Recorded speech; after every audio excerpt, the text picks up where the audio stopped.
always a huge virtual audience. So we want to thank WHUT, that's Howard University's television. WPFW is plugged in, and that audience is listening live. WBAI in New York, REACT Radio. NNPA, Trice Ethne Wire Service, Hilltop Newspaper. Free Speech Television is plugged in, as is Manhattan Cable, U.S. News and World Report, and of course the inimitable Roland Martin Unfiltered, the Black World Media Network, and our partners at Actum Communications. Let's give them all a big round of applause for their support. Now, one of the things that we thought was incredibly important was to come to the Capitol, but to come to the Capitol, we wanted to come to Howard University. Vice President Harris is from here. There's so many great people who have graduated from this great institution. And one of our panelists, an alumnus here, Maurice Mitchell, is from this college. He said he hasn't been here for a long time, but he's out there doing serious work. But we also wanted to be sure to engage students. And there are some incredible students, as always, here at Howard University. And we're delighted to bring greetings and welcome on behalf of the Student Government Association, Vice President Erica Annabelle Clark. Would you please welcome her?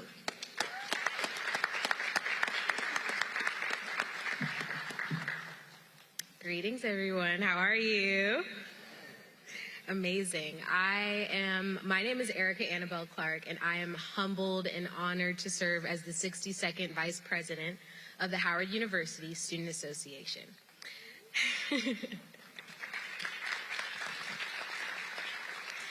On behalf of my amazing administration and the vast student body of Howard University, I just want to welcome the IBW team to Howard University and commend our panelists, some of you alumni of this same university and faculty, for coming out here and engaging in such a pivotal discussion. We are so lucky to have a conglomerate of expertise on this stage today to provide insight into something that is impacting all of us. When Dr. Daniels first reached out to HUSA to get us involved, we were honored, because not only is it monumental to be hosting such a pivotal discussion here at the Mecca, but to give our students the ability to join that conversation and invite us to the table is something that doesn't happen very often in general, but also here at Howard University and at the Mecca. And for that, we are so thankful. And so we are so glad to be able to engage in this discussion, to talk about the impact of the midterms on Pan-Africanism, on the entire diaspora, and see where we can go from there. And so for that, I want to thank the IBW team. I want to thank these amazing panelists for coming out here today, and our amazing respondents for agreeing to be a part of this conversation. Thank you.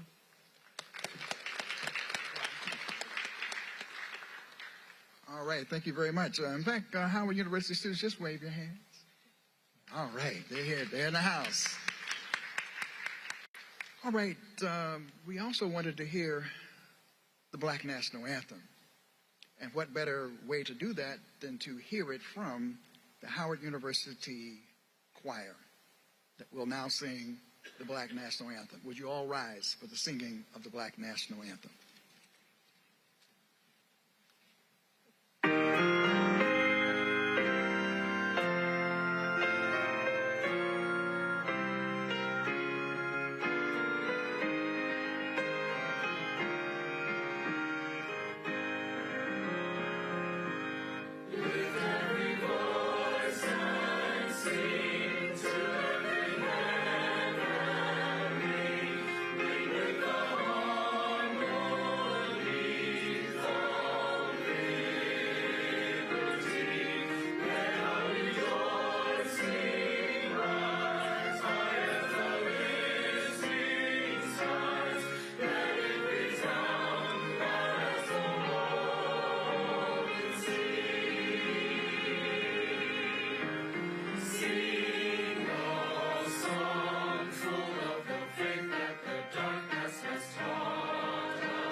And now I would call your attention to the event banner, which you see here.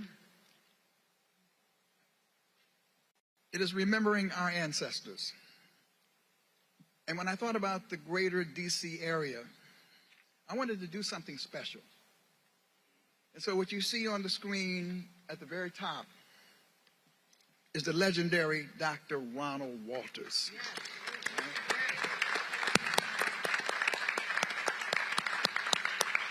Now, Ron and I don't look alike.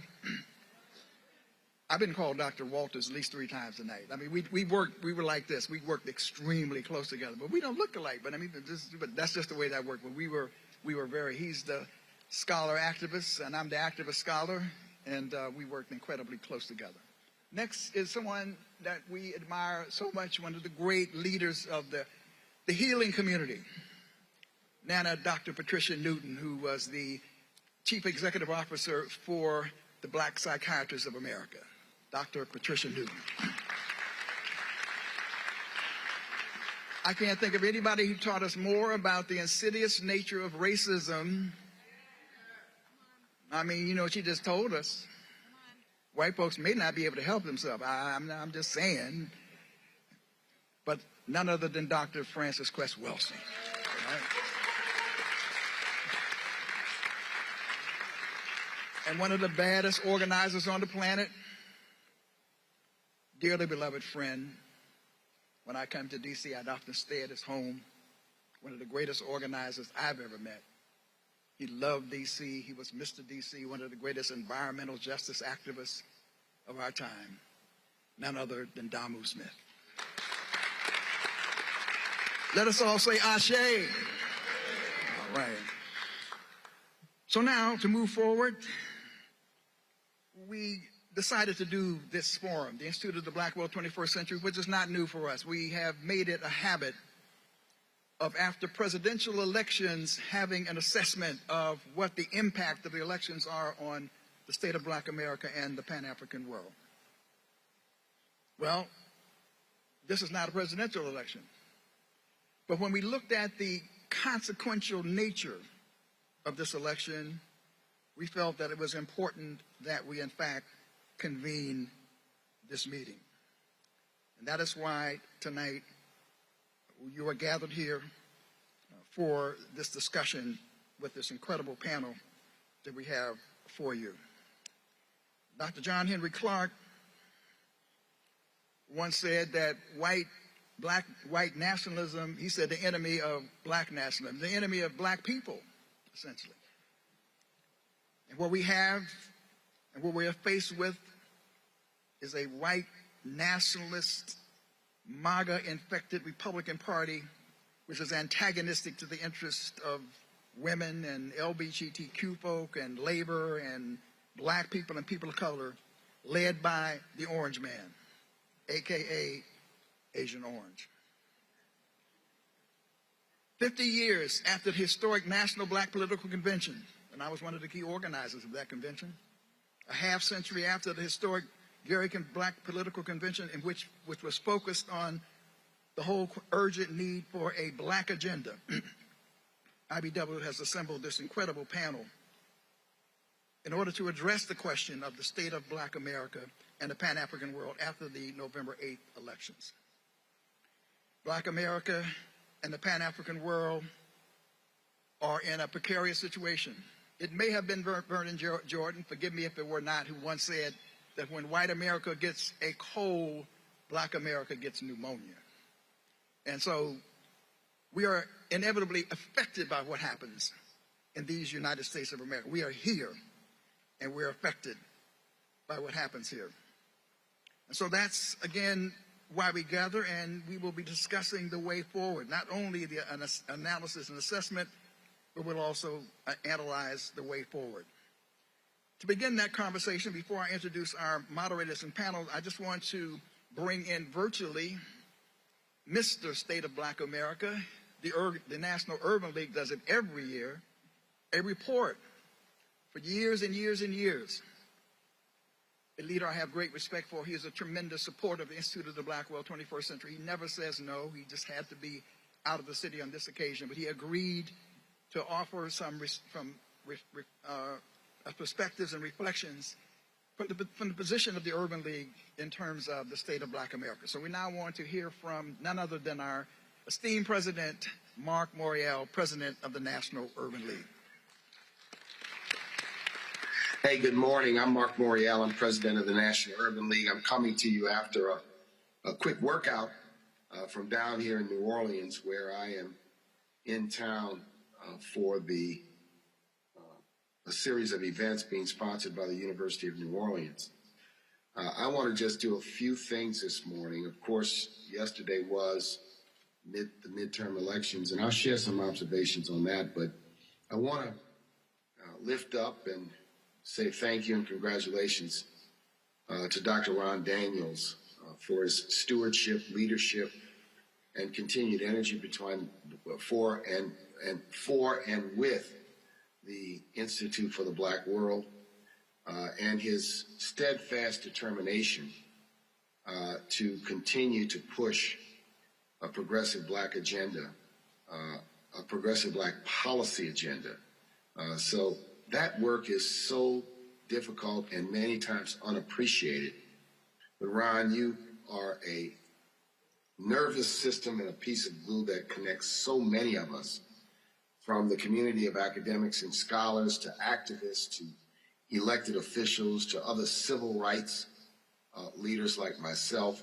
And I want to let you know how much I appreciate your work.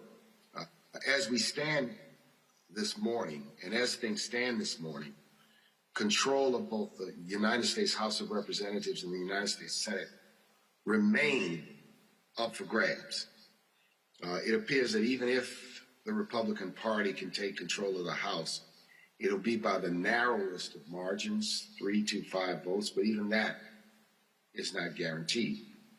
Control of the Senate remains up for grabs, and all eyes are on the great state of Georgia, where Raphael Warnock holds a slim lead over Herschel Walker, and I'm not going to get started on that commentary on that gentleman, but want everyone to know that if there is a runoff election in Georgia, we're going to have to engage and mobilize to ensure that people turn out once again. That runoff election would be in early December. What's the takeaway for the Black agenda with respect to this election? I mean, it is so important to reflect on the last 2 years, and I know that there are mixed opinions about whether the last 2 years have yielded progress. I think it is important when we ask, has it yielded progress, it's in comparison to what? Is it in comparison to the previous 2, previous 4, previous 6, previous 8, previous 10 years? Is it progress vis-a-vis an agenda we've laid out?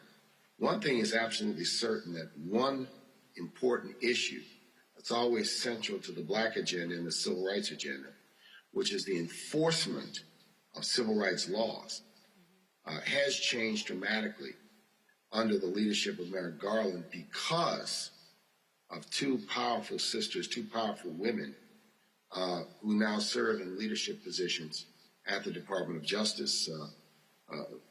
Those are Vanita Gupta, who is the Associate Attorney General, and Kristen Clark, who's the Assistant Attorney General for Civil Rights. A lot of their work in pushing, particularly Kristen's work in pushing enforcement of civil rights laws, whether it's voting, policing, and the like, may not have gotten the shine or the credit I believe it deserves, but it has been significant. And it's been a change from what we had in the previous administration with President 45, where there was no emphasis, in fact, contempt for the enforcement of civil rights laws. Secondarily, it is important that those enforcement measures have led to the conviction of Derek Chauvin on hate crimes in Minneapolis, the 3 now convicted killers of Ahmaud Arbery, also on federal hate crimes, due to the work of the Department of Justice's Civil Rights Division. And this is important because accountability on police misconduct and unconstitutional policing is always central to the African American agenda or to the civil rights agenda or the Black agenda in our nation and for our community. I think in addition to that, it should be well understood that 2 years ago there were 25 million people out of work. And while inflation is raging and Black people still remain with double the unemployment of white Americans, fact of the matter is that the Black unemployment rate has declined substantially over the last 2 years. And directionally, even with difficult and tough times, it's a better situation than 2 years ago, but still a challenging situation when it comes indeed to the economy. We know that we were not successful in these 2 years in getting a reparations bill, a federal law to set up a reparations commission through the Congress of the United States. And that's going to remain difficult as long as there is this Senate filibuster, the same filibuster that blocked the Voting Rights Advancement Act, the same filibuster that blocked the George Floyd Justice and Policing Bill. These filibusters, the use of the filibuster in the Senate is always going to be a challenge for the agenda that we have on so many important and crucial issues. But there's also now, I think, some substantial economic opportunity out there that comes with this infrastructure bill, comes with the manufacturing bill, comes with the climate bill, where the government's going to be pushing, pumping, investing literally trillions of dollars into particular industries. We have to make sure that our central to our agenda is how we benefit from both the jobs and an economic, if you will, a development point of view, from a business development point of view. The implementation and the execution of these bills and how they're implemented and executed through an equity lens has to be central to our agenda going forward. When I look carefully at these bills and I look carefully at the amount of money that's going to be invested, there's money to take all the lead out of mostly all of the water systems in America or redo those pipes. Will Black workers have a chance? Will Black businesses have a chance? Will those funds be deployed so that cities where we have a concentration of this problem, but cities where our communities are significant and have been suffering with this problem are going to be prioritized, and first is one component of this. So there's a tremendous amount. I encourage all who are serious about economic policy to take a close look at these three big blueprint bills that were passed in the last 2 years, proposed by the president and passed by the Congress, to ensure that there's an equitable implementation of these bills. They can be dramatic, but if it's business as usual, it will be business as usual. If it's business from a transformative point of view, it will further the agenda of equity and make sure Black Americans and other Americans who've been locked out and left out have a chance to participate in those economic investments. There are many other things, but it will be difficult. If the Republicans control one or more houses, it is even difficult, even when Democrats control the majority, because majorities are so narrow. In the Senate, it's been 50-50. In the House, it's been a narrow. To get many of the things we want passed without compromises and setbacks, it's challenging. It's difficult. The most important thing we have to remember is that one of the things I think we're going to see when all the votes are counted, when all of the postmortems are done, the analysis done, is that Black people turned out in the midterms. And we fulfilled our obligation, our responsibility to participate in democracy and make sure our voices are heard. We need to lift that up, and we need to recognize that when we vote, we have power.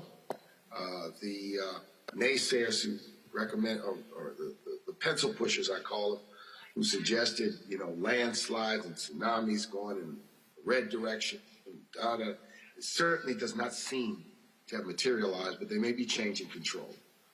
It is still without question on the line. So our issues, poverty, economic opportunity, democracy and voting rights, the issue of continuing to push for reparations, those issues remain on our agenda. We have to continue to push and educate. And many of these are long-term things. We are in a difficult environment because there's a rise of extremism, hatred, and nationalism. And what that does is it creates hostility towards inclusive public policies. But this is our fight. It's the work we do. It's the work of the Institute of the Black World. It's the work of the National Urban League. It's central to the state of Black America. We focus on this. We will continue to focus on this because it is so central. So Ron Daniels, thank you so much. Appreciate the chance to be with everyone. I look forward to continued conversations. And everyone, keep the faith, carpe diem. Let's seize the moment and seize the day. Thank you. President Mark Morial, he's working out and he's ready to get ready for the next round. So he's in the gym down there in New Orleans, as they say. Now to introduce this powerful panel, representing some of the brightest and best leadership in Black America from the civil rights, human rights, advocacy organizations, an extremely powerful assembly of leaders, if I have to say so myself, and I'm proud of them and that they would take time to stand in the church, that they would not see it as robbery to join us this evening. To my right and your left is a person who represents the NAACP, and NAACP, particularly its Washington office, which is not necessarily what its title is anymore, but that office has been extremely influential over the years, and we're delighted to have with us the person who is responsible, the national advisor for policy and advocacy, Hillary Shelton.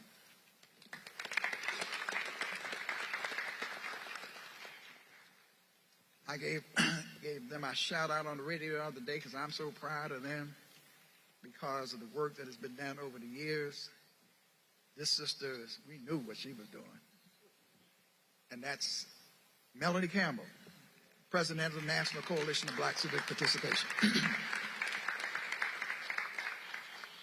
Next, the man with the message who knows how to talk about gun violence and how to prevent it as best as anybody I know. I uplift him. He and I, we clash a little bit because he gets I'm sure he's going to smoke tonight, and I'm a little bit more pragmatic, but I love the brother. He's with the Live Free campaign, and he has been pushing for money. In fact, who knows, in this next administration, see how it turns out, billions of dollars to put into the community to deal with not refunding the police or arming the police, but arming us as black people to be able to do what we need to do. Pastor Michael McBride. Next person needs no introduction because she be taking care of serious business too. We have to watch her every now and then. She get out there, we have to grab her and hold on to her because she will take no prisoners. And we're delighted to have her, and she has come up through the movement as one of our brightest and best, and that is Tamika Mallory, movement strategy and co-founder of Until Freedom. So honored, and I promised her, because we need to uphold our traditional organizations as well as our new organizations. The National Council of Negro Women is an important organization. And Janice Mathis is the president and CEO of the National Council of Negro Women. Janice Mathis. And if you can catch up with this brother, good luck, because I had to chase him down the other day and go up on campus, and then he drafted me to teach the class while I was up there. I had to come find him. I said, brother, you got to be on this panel. Y'all all know him. He is the chairman emeritus of the African American Studies Department, but again, one of the most brilliant minds we have in Black America and the Pan-African world, Dr. Greg Carr.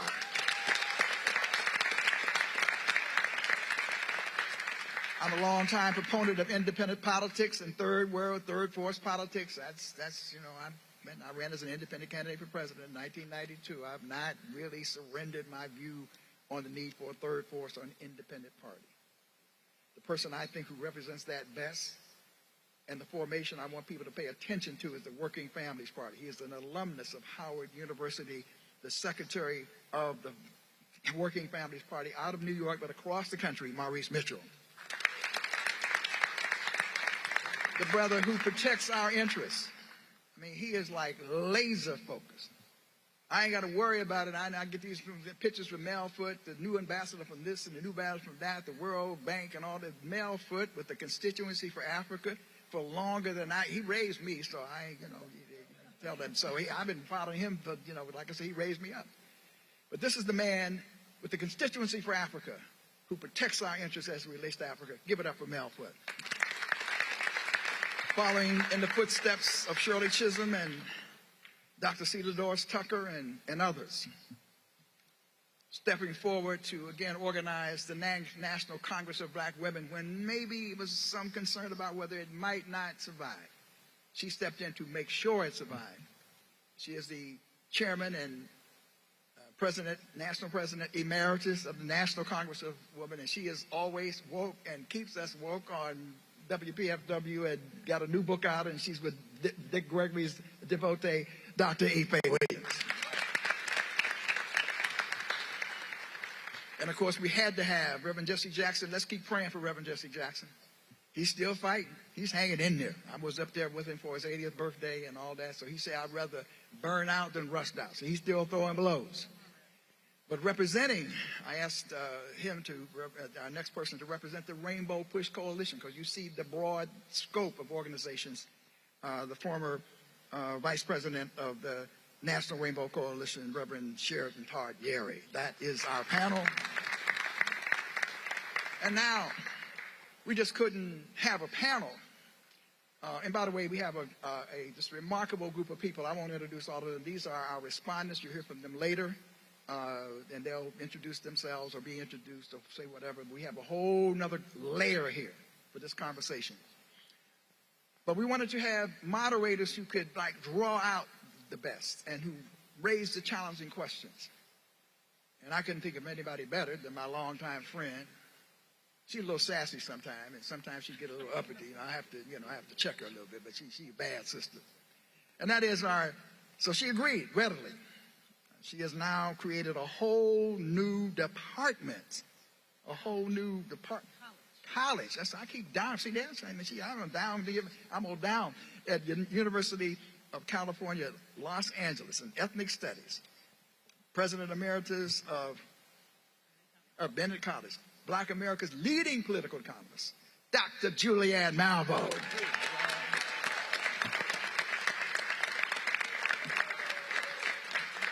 And I didn't know whether he would do it. I was praying and doing all kind of stuff.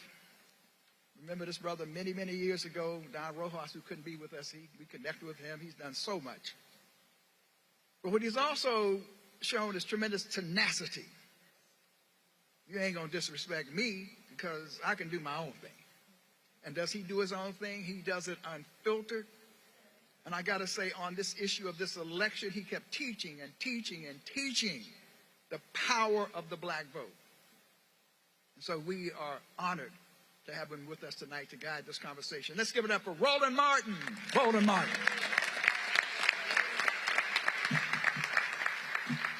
So, Brother Roland, we were up until 2 o'clock in the morning chopping up this election. Chopping it up. And I have got to give you props. I've been a regular on your program, and you just do it. You ain't crazy about the other people. You crazy about the truth. And we appreciate that. We truly appreciate that. Yeah, give it up for him. Come on now. So before we get to the panelists, what you got to say? I know you got something to say. Yes, I got something to say. Let's start. Okay, so let's start off. I'm going to start with Tamika. I think she must be the youngin' on our panel, which is a good thing. This young lady has brought energy, tenacity, focus. She stands up for us, and that's important. So we're not going to reintroduce people. I'm going to start with Tamika, and you and I go back and forth on who we're going to introduce. But y'all got 2 minutes or less to say what you got to say about the impact of this midterm election on Black America. I got the clock. Or less. I already know Roland will text me and say, shut up. First of all, thank you all so much for having me here. I feel so good to be among this group of individuals. Many of you, whether it was directly or not, have helped to raise me and to birth in me who I am today. And I am just so grateful to finally have a seat among the greats, because there was a time when I was not necessarily sitting, but really organizing. What I'll say is that, you know, I sit in a very, very unique position, being a baby of the movement, and having access to and having watched and admired so many of those who are here, so many of our elders and leaders who have gone on, passed away, and then, of course, being accepted in many ways by the culture, hip-hop culture, and some of the younger folks who are thought leaders and activists today. And so I sit sort of right in that intersection. And what I would say in this moment is that it is time for us to reimagine what the Black experience in America looks like. I think about Dr. King and SNCC and others who did reimagine. And that is how we have been able to get to where we are today. And it is time that there be a reimagining and space for people to think about what can be renewed and what can we do to address some of the ongoing and persistent challenges that we continue to face. And many people are involved in that work, and I think it unfortunately comes out sometimes as people saying they don't want to vote anymore, which I don't agree with at all. But what they're really saying is that we need something different. And I think we have a responsibility, and certainly I take on the role of sitting at the intersection of explaining why there is power in our vote, but also understanding that a vote alone is not the only tool. And we've always known this. I'm not saying anything new. But that there must be something in this moment that speaks to where we are as a people today, and we're all trying to figure that out together. And so, again, that's why I appreciate being here to learn, to listen, and to share. Sheridan. Well, good evening to all of you. Good to be with you, to soak up the energy in the room, to see all of the faces, and to appreciate just how important this moment is, not only for the Black community, but for the nation. As I was listening to my sister Tamika talk and thinking about some of the results that you won't see or hear about as an outcome from this election, because we seem to be so singularly focused on the big shiny thing in Washington, that we tend to miss that the carbon monoxide that is polluting the House is leaking in at the local and state government level. And because we are not positioned to cover those fronts, because we're overwhelmed by the media presentation that has us actually having what some folks think is an argument about who they should vote for in the Senate election in Georgia, that somehow or other trying to create this emotional conflict about folks who have our same skin but don't necessarily have our same frame is a problem that we got to work through. And so I would say that part of our conversation has to be about theopolitics, a theology of race that is lifted up for us as the supremacy of white imagery, white expectation, white normalization at the expense of everything else. And so when we talk about reparations, we're going to talk about reparations in an environment where denial is taking form and taking frame, with critical race theory being held up as the boogeyman, so we can keep talking about manifest destiny being the anchor of the nation, as opposed to the genocide of the indigenous people that started this process, and this is but a continuation of it.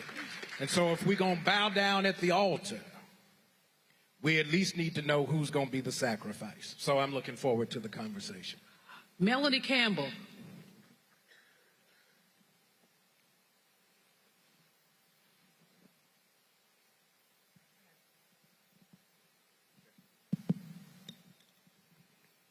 Hi, hi everybody. Hi, Roland, everyone. Good to be here. The thing that I really just shortly wanted to, and thank you, Dr. Daniels, always for pulling us together. It's just great to be here tonight. The thing that I want to focus on, everybody heard there wasn't a tsunami, there wasn't a hurricane, it didn't shift, and that the women took care of things. Which if you go back, and Dr. Malveaux, you like to look at numbers, and so I made sure I studied my numbers before I came here. You got to go look and see what women showed up and saved the democracy, and who went with what they were hoping to have was a red tsunami. And when you look at what happened in 18, white women evenly went with Democrats and Republicans. But yet 2 days ago, they went +8 Republican. +8 red. So we have to peel that under to see who. And so black women, again, black men, right? Stop that tsunami. And so then the question becomes, who benefits from that? Because I sat on I called the name of the group, and I'd get myself in trouble. Go back.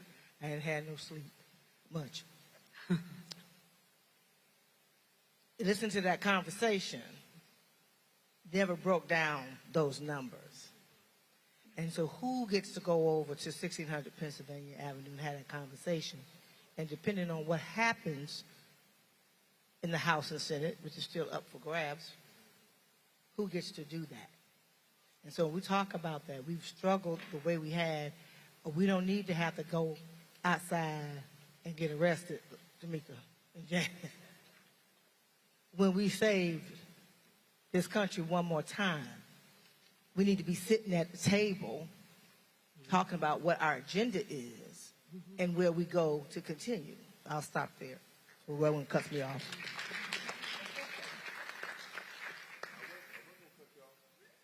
Gotta keep talking? No. Time is up. Ife.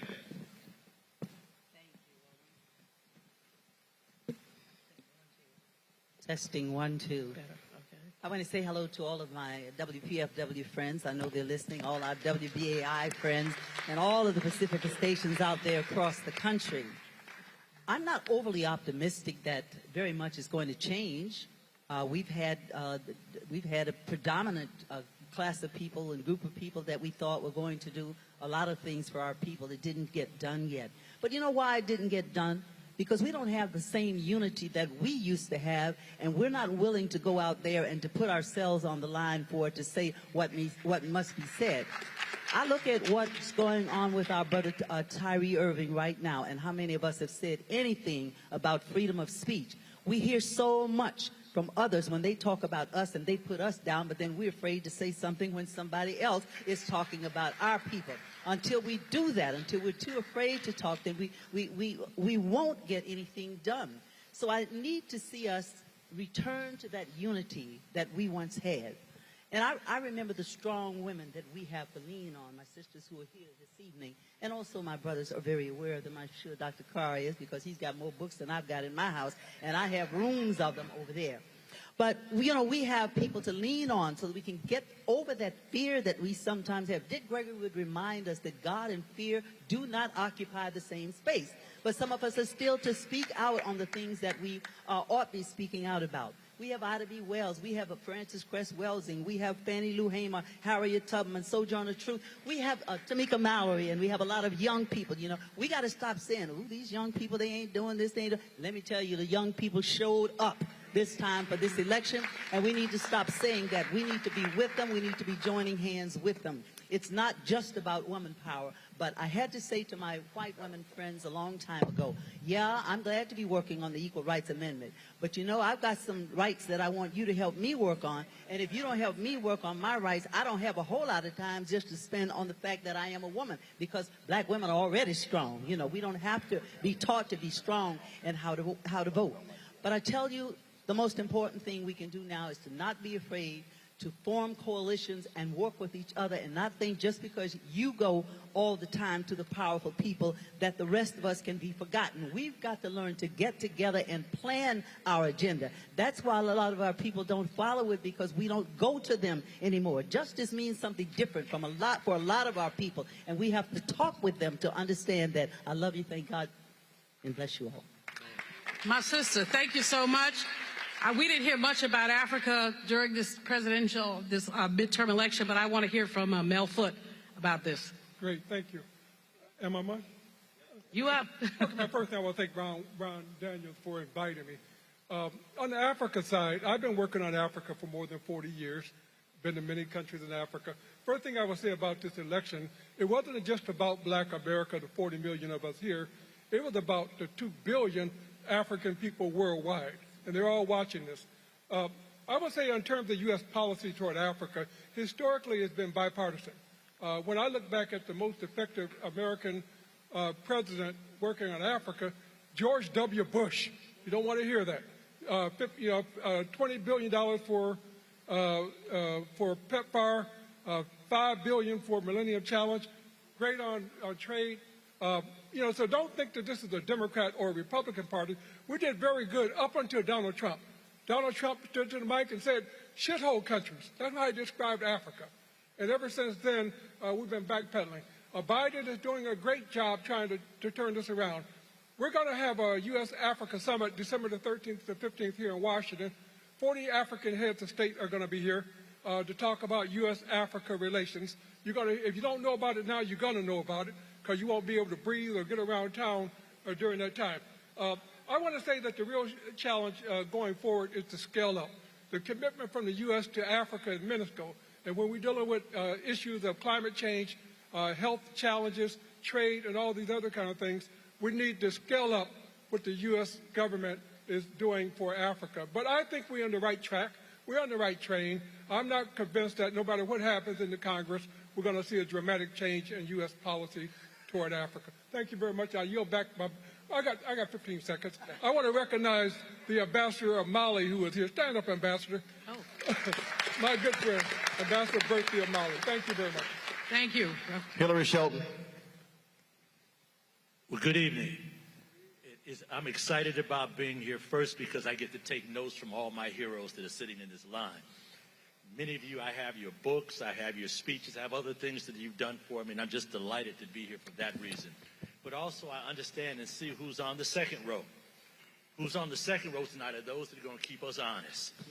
They're going to ask the hard questions, as they should, and we're glad all of you are here as well. So as I think about our discussion for where we're sitting here tonight, as we're thinking about the vote count that's going on throughout the country, I'm very thoughtful of what we did to get to that point. I'm very thoughtful about those that serve in the U.S. Congress, and quite frankly, even the guy who's president of the United States right now, that he had to make some deals, and they had to make some deals with the African American community. It was an extraordinary thing to have a white man, stand up in South Carolina and say, I will make sure a sister sits on the U.S. Supreme Court as soon as I become president. That's a big deal. And he followed through on that promise. As we talk about issues of who's going to actually set the policy, we have a 435-member House of Representatives, a 100-member U.S. Senate, and we think about the bills that were introduced and actually passed, the things that we were able to get done with the first year of that new configuration is an extraordinary thing even today. Because one of the things we did is that now it is finally time for you to pay up. The damages done to the African American community as a result of slavery and all those other things that were tied to the transatlantic slave trade need to be paid up. The assessment that needs to be done is one in which we need to have hearings all over the country. We need to assess those damages and decide just how those damages should be paid out. Let me put it in these terms for just a hot second. My car is parked out on the street in a place I'm very nervous about right now. And quite frankly, I don't know what's going to happen to it between now and then, but I'm very thoughtful that if my car gets hit, the insurance that I have will pay for it regardless of who messed it up. Let me say, we know who messed things up in terms of our opportunities for full U.S. citizenship. We know. We actually went against the very Constitution of America and very well made sure that we, those who were clearly identified of those of, at one point, former servitude, always tied to our slave trade position, are very well going to be addressed as well. So let me say this. Here's the difference with what happens now. We don't know which party is going to be the majority. But we do know this. As things are right now, we can take a walk over to the House side, and I can show you that the person that's heading the delegation can decide what happens with our criminal justice laws happens to be a sister from Texas by the name of Sheila Jackson Lee. I know that today.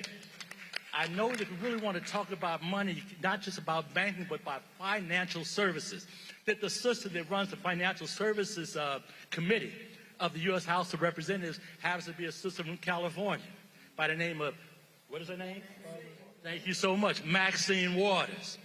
I know as we talk about the issues that affect our communities, our children, and other things along those lines, when I think about issues of education, and I think about issues of labor, it just so happens that the brother that chairs the Education and Labor Committee of the House is a good brother from Virginia, former NAACP branch president, and I thank God that he's in the position that he's in.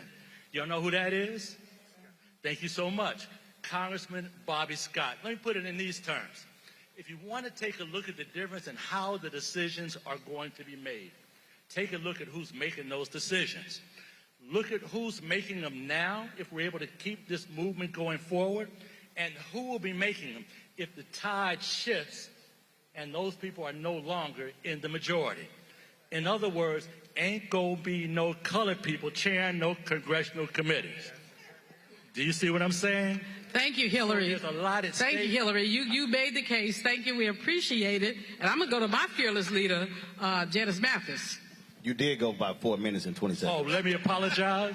We will follow up with the rest later. There's more to come. Testing. Well, thank you, Dr. Malveaux and Roland. It is such a pleasure to be in this company because I know this is like family reunion. We've all worked together over the years. I'm burdened a little bit by history tonight. They talked about NCNW being an old organization, and certainly we are. Not just old people, but been in business a long time. 1935, Mary McLeod Bethune founded the National Council of Negro Women to be a political voice for black women.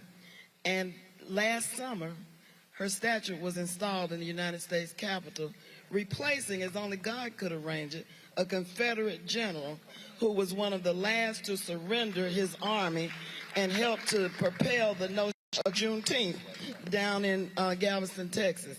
And so there is a kind of a zeitgeist. And I think about, Tamika, when you say that we have a responsibility to reimagine. Bethune couldn't imagine that we would sit in a place like this that gives out all kinds of degrees to people who come from all over the world to be educated, recognized as one of the finest learning institutions in the universe, and that we would be in charge of our own destinies in the way that we are now. We've got to reimagine. What I took away from the election was now we own the environment. For good or bad, whether we get this Congress, Hillary, or the next one, this is ours to run now. This is our time. And like Jesse Jackson would say, they don't know how good government could be until everybody can play. We have never meant this country anything but good.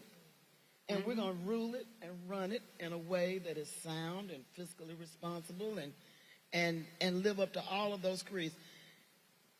I don't want to hear any women telling me about reproductive freedom if they voted for the GOP, though. And we've been dealing with that for quite a while now, where you couldn't get a Democrat to appoint the Supreme Court that we have now.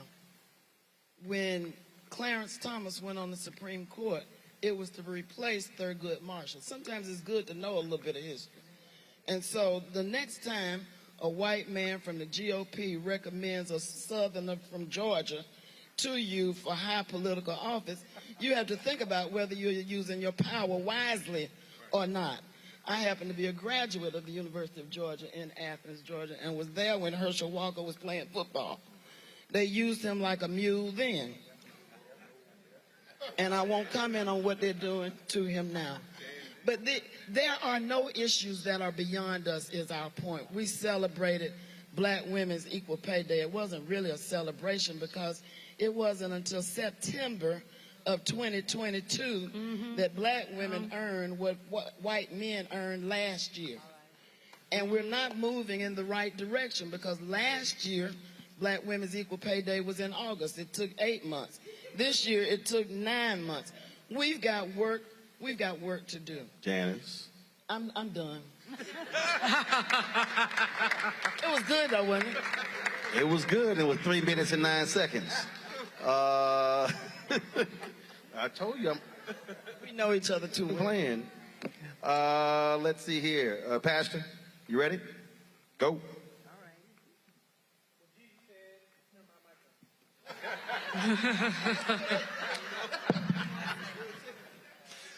That if we know the truth will set us free. And it is important, I think, for all of us to appreciate that certainly well over the last 5 years, we are living through an information war where our communities, regardless of your economic or political status, are being overwhelmed with misinformation and disinformation. And we should have a focus on the federal level, but I think we cannot be so preoccupied with wanting to save the country that we lose the streets and we lose our neighborhoods.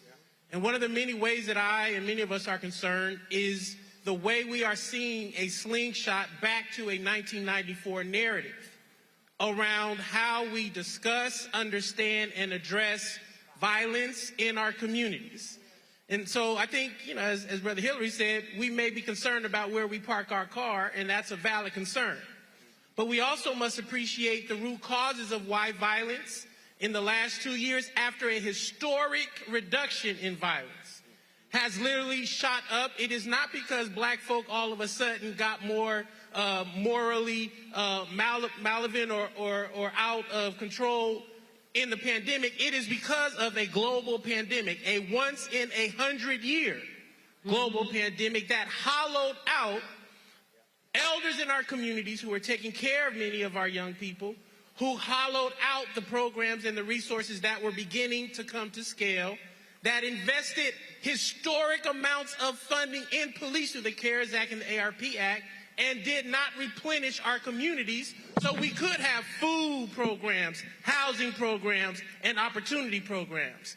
If we don't know the truth about violence in our communities, even our own elected officials, whether they're congressional representatives or mayors or supervisors, will think that the solution is to continue to fund policing that we know now is more racist and more authoritarian than they were 20 years ago. I hope that we do not consume the lies of propaganda and give our children back over to a system that just 3 years ago there was consensus saying the system was not prepared or equipped to heal our communities. We must know the truth, and in knowing the truth will set us free. Thank you, Brother Pastor. I'm going to go to Maurice Mitchell. This has been a bipartisan conversation, which makes the third parties all the more relevant, I think. Maurice. Thank you. Thank you, Dr. Malveaux and Roland. And I've watched your commentary on television for many years and appreciate you. And also, Dr. Daniels, we appreciate you. You've been so consistent. You're the hardest working man I've ever met in my entire life. Thank you so much for all of your work. That is the truth. And I have to take this moment of personal privilege. How many bison out there? H.U.? All right. Sasa. Anybody from Hampton? Oh, no, you about to I'm start sorry. something. You said HU. You should be bipartisan. I'm going to use my 2 minutes wisely and say this, that indeed, it's important that we consider the role of independence. So I run an independent political organization, independent of the Democrats and the Republicans. And the rigid two-party duopoly is one of the structural challenges that limits our power as black folks and as working people in general, which is why I'm so interested in independent politics. And we could create coalitions. I do believe that this is a time for united fronts. So the Working Families Party, we joined the united fronts with the Democrats against the fascist Republicans. It was strategic, but we're clear that we also have quarrels with the Democrats. It's a both and. So we could do both. On one hand, we could fight back fascism, and on the other hand, we could challenge neoliberalism, which is not an economic strategy that's good for working class black folks, right? And we can't join the elites, the elite white folks, and then disconnect ourselves from working class black folks. So, you know, Pastor, you were talking about the need to not lose the streets. So in our analysis, we have to have a race, class, and gender analysis. We have to have analysis of the structures of the system. And we have to have an international analysis. I'm so happy you're here. We're facing global fascism, global ethno-nationalism. We have billionaires that are colonizing Mars. That's the plan. This is real talk. Because they're aware of climate change, which is going to hit us the hardest, right? So we need to absolutely, as black folks, develop an independent black agenda, not so that we could sort of cordon ourselves off, but so that we could join coalitions from a standpoint of power and strength. So I'm really interested in how we figure out strategies that we could do that. Thank you. All right, then. Just in case you don't know, good things can actually come out of arguments. We were here in D.C., and I was moderating a panel at 12 Years a Slave, and Dr. Greg Carr was there with a group of his students, and then they had the audacity to try to challenge me and didn't think I was going to hit them back. When it was over, on social media, it was like, you don't know who you messing with. You don't want to debate Dr. Greg Carr. I said, I don't give a damn about no Dr. Greg Carr. Bring his ass on my show. And they thought I was joking. I said, you want to debate me? Come on the show, let's go. And he came on the show. Then he realized I was an alpha. Oh, He's an Lord. alpha. Let's not go there. Julianne, don't start. Remember, alpha's your daddy. Don't start. No, Paul Malveaux was my dad. You know that. So then Dr. Carr realized I'm crazy too. And so he's been on my show ever since. So get up for Dr. Greg Carr. That's a true story. First of all, thanks everybody for including me in this conversation, and it is wonderful to be here, like you said, with all these freedom fighters. This brother right here, you're right, man. It's independent politics, and the international context is so important. And Dr. Daniels, thank you, man, for the invitation. Let me keep this very short. John Clark once used to say, John Clark, in critical moments, blood calls blood, and somehow blood always answers. Shout out to those white women and men in Georgia. It wasn't the black men that didn't vote for Stacey Abrams. It was blood calling blood, and somehow blood always answers. Now, if Kevin McCarthy's Speaker of the House, he's going to have a hard time because he's going to have to put his white nationalist coalition together with the ultra-right coalition, the hard white Christian nationalists like Margaret Taylor Greene and Jim Jordan. He will have a harder time than probably Bibi Netanyahu, who has been resurrected from the dead with his fascist wing against the Palestinians in Israel. Unlike Brazil, where they've got an independent enough judiciary to stop Bolsonaro, and unlike Israel, where they're going to try to wipe out the courts, this court is in lockstep with the white nationalists. If y'all heard the oral arguments yesterday in Holland versus Brackeen, where you've got white Christian nationalists trying to take Native American babies, and they're getting ready to blow up the Indian Child Welfare Act because they've been scheming for 100 years to take Indian sovereignty, you heard a real racist named Sam Alito start saying, well, when the Europeans came, that Indians was fighting each other anyway. And Ketanji Brown Jackson, by the way, is a beast. You need to go listen to her bench arguments over the last couple of weeks. She's clearly laying a foundation for if there's a court that's going to be reversed. But for the short term, let me end with this. We live in a country that I'm sure is maybe not going to be here in the next 50, 100 years. Because federalism was always a weak proposition. And the only thing that holds this thing together is white nationalism, as Ron Walters would say. As a result, those elections yesterday give us the opportunity that, Tamika, that you've been talking about a long time. I listened to you and Linda Sarsour talk about when we vote, when we exercise our vote, sometimes it's harm reduction, Sometimes it's self-defense. And it's important to use that tool. But as we're doing that at that local level, what did we see yesterday? Now Maryland's got full control. They put the ability for a woman to terminate a pregnancy in the Constitution in Vermont, California. They rejected making it a ban on abortion in Kentucky, even as blood called blood, and they wouldn't vote for Charles Booker. And Roland, you said it, which went, I think, to 2:30 a.m., if I remember Dr. Malveaux, it was on. But that's what happens when you own your own shit, by the way, as you say.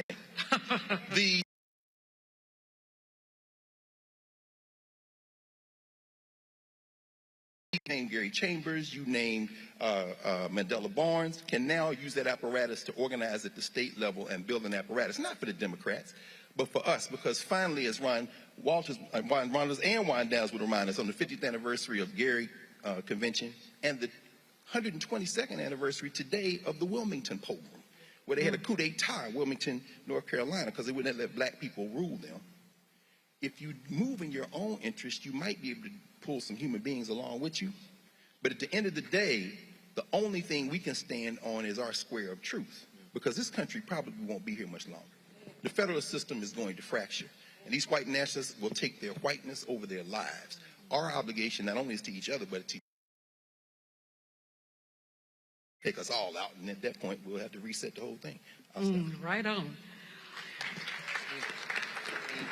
I want to direct this question to both Tamika and Maurice. Did black youth get a bad rap in this election? You heard a lot of stuff, people saying the black youth are not coming out. Melanie, you can jump in here too, because I know you've been working with you. But did black youth get a bad rap? Talk about if black youth stayed home, how come? And when they came out, how come? Maurice, you start, then Tamika. Yeah, okay. Your name Maurice. Okay.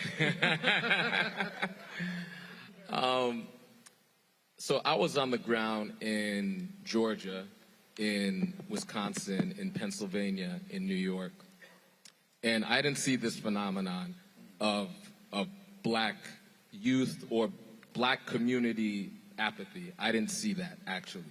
And I think sometimes what we do is there is a cultural DNA in this country of pathologizing black people, just in general. We showed up. And youth in general, and black youth specifically, showed up. In fact, in Wisconsin, youth vote was up 360%. Yes, absolutely. So this is just like a received sort of wisdom that is like it carries and it has some sort of resonance, but when you look at the data, it actually is not true. And, you know, if you look at Georgia, also this whole thing about pitting black women and black men against each other and suggesting that black men, like in Georgia, black men and women, the black community showed up. In fact, black men and black women for Warnock and Stacey were about the same. Yes, absolutely. The real question is, we have a white supremacy problem in this country. Mm-hmm. We have a white supremacy problem in this country. And this is the central problem that we have to face, right? If black people showed up at 100% in Georgia, unfortunately, Stacey would have lost because white people, white women, white men, chose fascism. We have to ask ourselves, why are these folks choosing fascism when it could not be any more stark, right? The Republicans and the right wing, they are offering nothing but a contraction of our rights, whether it's abortion or whether it's LGBT rights. They have lists of books that they're attempting to ban. This is textbook fascism. And millions of Americans, millions of working class and other Americans, and if this is racialized, are seeing that stark difference and are choosing fascism. And we have to ask ourselves, what is happening there? So we need to place, I think, the emphasis and concern on those communities. Black people are showing up. Historically, we've always showed up. What we might need to do is figure out how we don't get lost in the sauce, which is what I always come back to our political independence, and ensure that when we win the victories for Democrats, that we demand more in exchange, right? So we're strategic. Of course, we're going to show up against fascism. But then there's the second piece, which is the demand that comes after the harm mitigation, what exactly, and we can't just be happy with surface things like a Juneteenth. You know, I didn't ask for that, and also I don't know how many people asked for it. Okay, hold tight. Some of us Okay. are born and raised in Texas, so we have a different perspective on Juneteenth. So I'm just saying. Okay. I'm just No, saying. I'm saying, look, I'm saying that's fine. However, we need to deal with material changes in working people's lives, right? I will give up any holiday Maurice, to transform my our brother. economy. My brother, we appreciate you, and Tamika's going to speak to this. No, I mean, well, you were on it, so I thank you. But you know, I think the way our society is set up, black people get blamed for everything. You know, and it's a scapegoat. Is to say that we didn't do something. And in fact, what troubles me is even within our own community, when we want to challenge the system, especially when it gets close to elections, we are told to be quiet because we will be blamed because someone didn't win. Even as we were dealing recently with the legislation to put more police in our community, which we know we don't need, because the police that are being placed in our communities are coming through a system that has not been changed. There still are not the types of accountability measures necessary to ensure that the police departments across this nation respect black people, and that if they don't, they will face consequences for such behavior. And so we don't want more police. We need more services. We need to ensure that the mental health of our communities is strong. And I mean, all that has been said in terms of food security and health issues, that's what we want to see. And we know, because we have the data to prove, especially in a place like New York City, where we have something called the crisis management system that I helped to start some years ago. We know for sure from the data that whenever services are provided, holistic services are provided to communities, that the issue of violence as it is today is reduced significantly. We have communities where there was shootings every day, sometimes in the summer, every hour there would be shootings throughout the day. And then after the crisis management system was created and resources, real money, was put into the hands of people who are formerly incarcerated, people who have been shooters in the past, families, and also looking at healing services. Once that was done, violence reduced to the point where there was no shooting for months in some of these communities. And so it is very disingenuous of folks to do what they've been doing. And let's talk about disinformation and youth, because that's a big part of why our young people are not showing up, some of them, because many did. I got several text messages from folks that said, that last dirty look you gave me made me go to the polls, and so I voted in my first midterm election. But what they are hearing and reading online, now we have a Twitter that is out of control, where there are people who are spreading information, including the new owner of the platform, that is dangerous to the minds of our young people who pick up a phone more than anything else for information. Recently, an article came out, and if I could get a few extra minutes, because I leave at 8:30, I have a flight at 10 o'clock. So if it's okay, thank you, Roland. That face, and then I don't need to say anything else. Speaking of looks. Okay, but there was an article that was released about 3 weeks ago that talked about the Russian bots and their role in the Women's March, and how they targeted Linda Sarsour, number one, and of course all of us, and had all of this negative messaging out there about the march itself and us personally.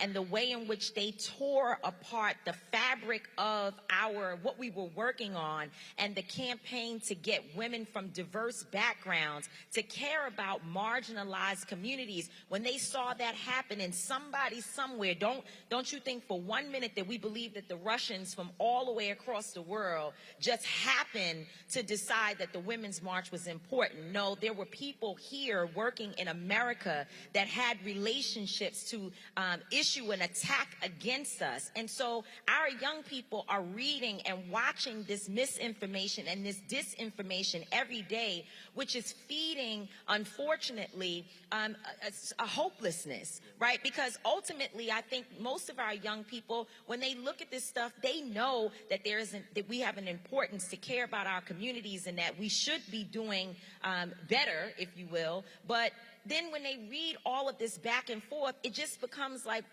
inauthentic. And why should I care? Why do I need to continue to be engaged in a system that feels like it will never, ever right itself to take care of the concerns that we have as a people? So I would say the last thing is that it is a lot of what I believe is racist media play. And that includes some of the national networks that we watch every day and that some of us go and speak on, where we have people who will not tell the truth about the numbers and they won't tell the truth about the issues, and we don't see the concerns of young people on these major platforms. And therefore, I ask the question, not if they should be involved, but why should they be involved? Where is the sense of hope that we are providing them that makes them think that it's not just about holding the line for Democrats, but actually getting something done that will make their lives better and that will help Big Mama and Mama with their needs so that their communities don't continue to look the way that they look today? So I will add this. You talked about those mainstream media outlets, but this is also why we have to be very conscious of black targeted and black owned media that actually parrots white media. So what happened was the Washington Post did an article that essentially said that Tamika, Bob Bland, and Carmen and Linda had been run out of the Women's March. Black-owned media outlets aggregated that story, rewrote it, and placed it on their websites. I personally called two of them and said, take that down, that's a damn lie. How can you be black-owned and you can't pick the phone up and call the black people involved? What they didn't say in the article was that there were term limits and their terms were up. But black media outlets too often are aggregating white media stories, putting their bylines on it.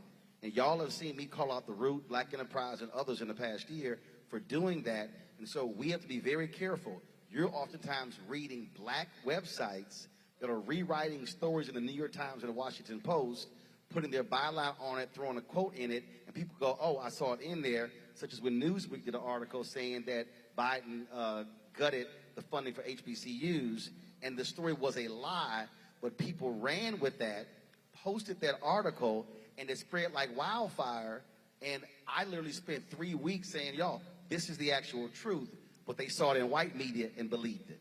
So we have to be very mindful of that as well. I will say this here, we're talking about elections.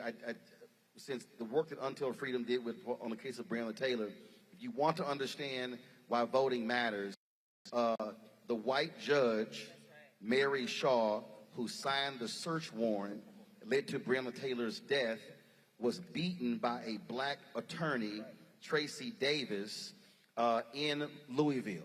Roland, Tracy Davis is not just an attorney. She was an activist and also the attorney who helped to get us out of jail every time that Melanie was up all night worrying about us getting locked up. So the people understood the assignment and they went and did their business in this election to get rid of that. So I raised that point, which leads actually into my next question, because we often spend lots of time talking about who's going to control Congress, who's going to control the House, the Senate, who wins governor's mansions. But this is a perfect example of what happens when we also mobilize when it comes to those local elections. Melanie, what we're now seeing folks now understand the judicial races, the district attorney races, those lower level races. Talk about, when we talk about this, the idea of a black agenda, our focus cannot be just on Washington, D.C. Our folks need to be thinking about what is the black agenda for the city, for the county, for the school district, for whatever elected offices are, where they live. It can't just be focused on D.C. Thank you, Roland. And the other addition I would like to add to that is because there is this effort still. I don't care what happened Tuesday, it's still an effort to go to states' rights. And so I think what happened in Michigan with them taking, that there was a shift in power. I have to be careful with my tax status. But just facts, right? We can talk about all the other things. Great, you got the governor and all that. But taking over these state legislatures is going to be what allows for us to have the ability for what we do locally to stand. And so it's kind of this sandwich situation where you have the ability to, let's say you pass, a brother from the Workers' Families Party, right? You know, being able to pass some of the kinds of local legislation, economic justice legislation, whether it be increasing of wages or if it's paid leave or anything like that, then you have a state that can reverse that. And the reality is that part of what I have a major concern about that we have to get in a room without any microphones and cameras is really get down to looking at this long term. Roland, you talk about this all the time. The power that we dynamically look at is 30 years back, 30 years forward to now. Because what the Republicans were able to do, they never stopped a core agenda of going back to states' rights. And so, although things didn't all go the way that some folks wanted, when I look at those expos, Dr. Carr, and I see how white women voted, I see how white men voted, I see how even Latinas voted, right? Because they're being targeted to think, a little differently. We have to figure out how our strategy around long-term thinking about building and maintaining black political power in this country, we've got to really get together in a real way very, very soon. Melody, that's a great response in terms of Roland's question. And you raised something in the context of your response that I want to flip over to Janice Mathis. There has been a tension around this election. Do people care about abortion or do they care about inflation? First of all, I would posit that black women can care about both things at the same time. I mean, as I plowed and planted and not a man could head me, and ain't I a woman, says Sojourner Truth. And so don't go there. But Janice, you lead the National Council of Negro Women. This inflation issue is a pocketbook issue. Sisters are paying 10% more for food than they were this time a year ago. How important was that in our turnout, in our electoral participation? Pocketbook issues always matter, Dr. Malveaux. It always matters whether you can keep food on the table, milk in the cupboard, gas in the car. We do have to acknowledge, though, that there is a global component to this. There is a global capitalist greed that goes with natural resources and how we constrain them, how we take them from one part of the globe and assume that other places on the globe are more entitled to use those resources than others. If you want to get on the United States nerves, you get between them and a barrel of oil, and you got a problem. If you're trying to start a war, that's a good way to do it. So you have to have, and I want to thank Ron Daniels, I'm so sorry. I'm having a flashback. But when I reached out to Ron about a global movement for equality for women, the Red Card campaign, take a term from soccer and say, no woman, no girl anywhere should be discriminated against or marginalized. You stepped up to the plate to join us in that. Of course, NCNW's roots are global. We were there the first day of the United Nations was started. And so we have to get beyond our borders and think about some of these issues, particularly as it relates to gender, beyond what we can see in this prism of the United States, because it's bigger than that. Women across the globe suffer. And so if we're going to be authentic about that, then we have to acknowledge that it is a global struggle. But here, an agenda, as we're talking about whether it was the Dobbs decision, the Roe v. Wade, whether we're talking about inflation. Exit polling out of Pennsylvania, she was number 1, inflation was 2, crime was 3. But if you news, the focus was on crime, and then other media outlets picked up on it and made it the dominant issue. I still fundamentally believe, to the point that Julianne asked about young voters, but also older voters, what is greatly missing today is basic civics. So the question I have, with 2,000 chapters, what is the NAACP doing specifically to deal with that? I believe utilizing that infrastructure, we have to return to that, because I deal with people every single day who literally have no understanding about connecting the dots, public policy, none of those things. I mean, I'm still dealing with ignorant people who run around saying the Asians got a hate crime bill. They never actually read the bill. And then when I read the bill on the air and showed the actual bill, they said it was a lie. So I think we're dealing with part of this issue with the misinformation, disinformation, is that we probably need Schoolhouse Rock 2.0. So I'm curious, from the NAACP's perspective, is that something how you can utilize your chapters and your infrastructure to bring that back, so we're able to teach folk and they now understand the difference between, again, city council, county government, school board, what happens on the state level, congressional level? No, thank you. And that is crucial. As a matter of fact, we talked a little bit about states' rights, and it's important we talk about states' rights. Federalism, if you want to call it those terms as well. It may be because I'm part of an organization that's been around so long, not just my white hair, but the fact that we go back to even people like W.B. Du Bois that recognize that it ain't just about what happens in the country. It's not just what happens in the city or municipality and how that interconnects with the state. When we talk about states' rights, it's because the deal was cut a long time ago. The way the deal was cut, it was say that if you want us to be part, this is coming from the state governors. If you want us to be part of this vision you have of this so-called United States of America, then you're going to have to give us some things that we want too. And that is, you can't have control over the time, place, and manner in which we carry out our elections. Very well, as we're thinking about what's happening in our neighborhoods, you can't have control at the federal level to how and what we're going to educate our children. You can't have any control at the federal level of what we're going to do and how we're handling things in the neighborhood, who gets to live in what neighborhood, what area. So here's what we do to answer your question. We have conventions every year. We've been meeting together since 1909 to talk about just that set of issues. As a matter of fact, we train our people to understand not just what's happening in the federal government, but we're going to need your help there, because you're going to be electing some members of the House and a couple members of the Senate to spend some time up here, and we need somebody that can have some control over them. If you want to stay in the Senate and get all that grandiose attention and everything else, you're going to have to deliver on some things for us. It's not a surprise when we think about those issues that the woman who happens to be the Vice President of the United States was a co-sponsor of the Senate bill to support H.R. 40. She and a good brother from New Jersey. New Jersey, thank you so much, Cory Booker, were actually the two people in the Senate that moved that bill through. We understood how important it was for them to do that at the state level, at the federal level, but we've moved to have a number of states actually pass legislation supporting the same thing.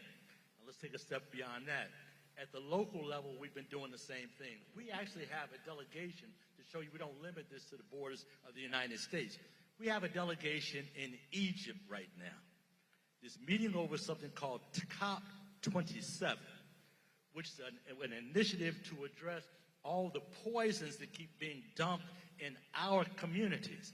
Now, people want to say that's just a local thing. It's not. Folks are making a ton of cash, even moving all these contaminants from other countries in through various components of the U.S. and getting paid along the way. Bottom line, if you only talk about one issue, you've missed the point. If you don't think about how each of them interconnect with the others again, you've lost sight of what needs to happen. Let me say this. Du Bois was right when he talked about it in 1904, the importance of addressing these issues both internationally as well as nationally. Du Bois was one of the people that actually worked on something called the League of Nations that you know today as the United Nations, because he said you can't solve the problem in the U.S. if you're not looking at what's happening in Nigeria, and you can't solve the problem in Nigeria if you're not thinking about what's happening in South America. Let me say, I've yet to go to a country that does not have a group of black folks that came to those countries in much the same way we came here. So it's not surprising, and it's actually crucial that we have those discussions on a regular basis and talk about what it means. The last point I want to make is this. I'm convinced that as old as I'm getting, I was surprised when our young people turned out the way that they turned out.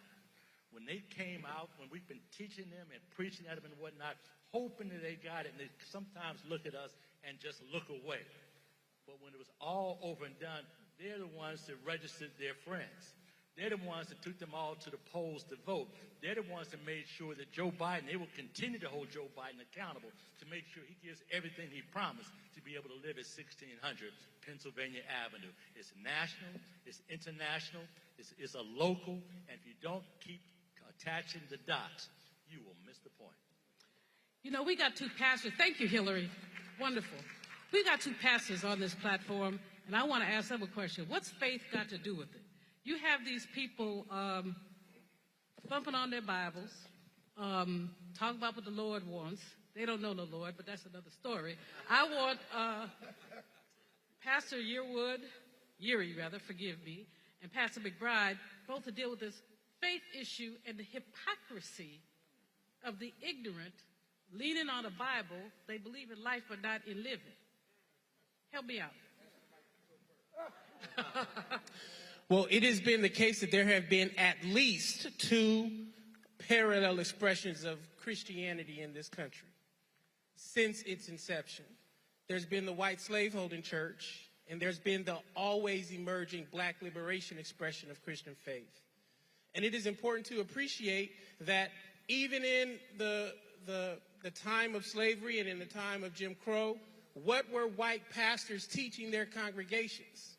Where they could worship Jesus in the morning and lynch their fellow black Christian across the street in the afternoon. That same Jesus being taught by the Jim Crow white pastors is the Jesus being taught to the white evangelicals who can vote at 88% for a buffoon like Herschel Walker. I want to challenge black people who attend white evangelical churches. Who has bewitched you that you find yourself comfortable worshiping with white supremacists in a moment when white Christian nationalism is being fueled by your tithes and offerings to a white supremacist pastor? Their music is not that good. Their stage presence is not the essence of the gospel.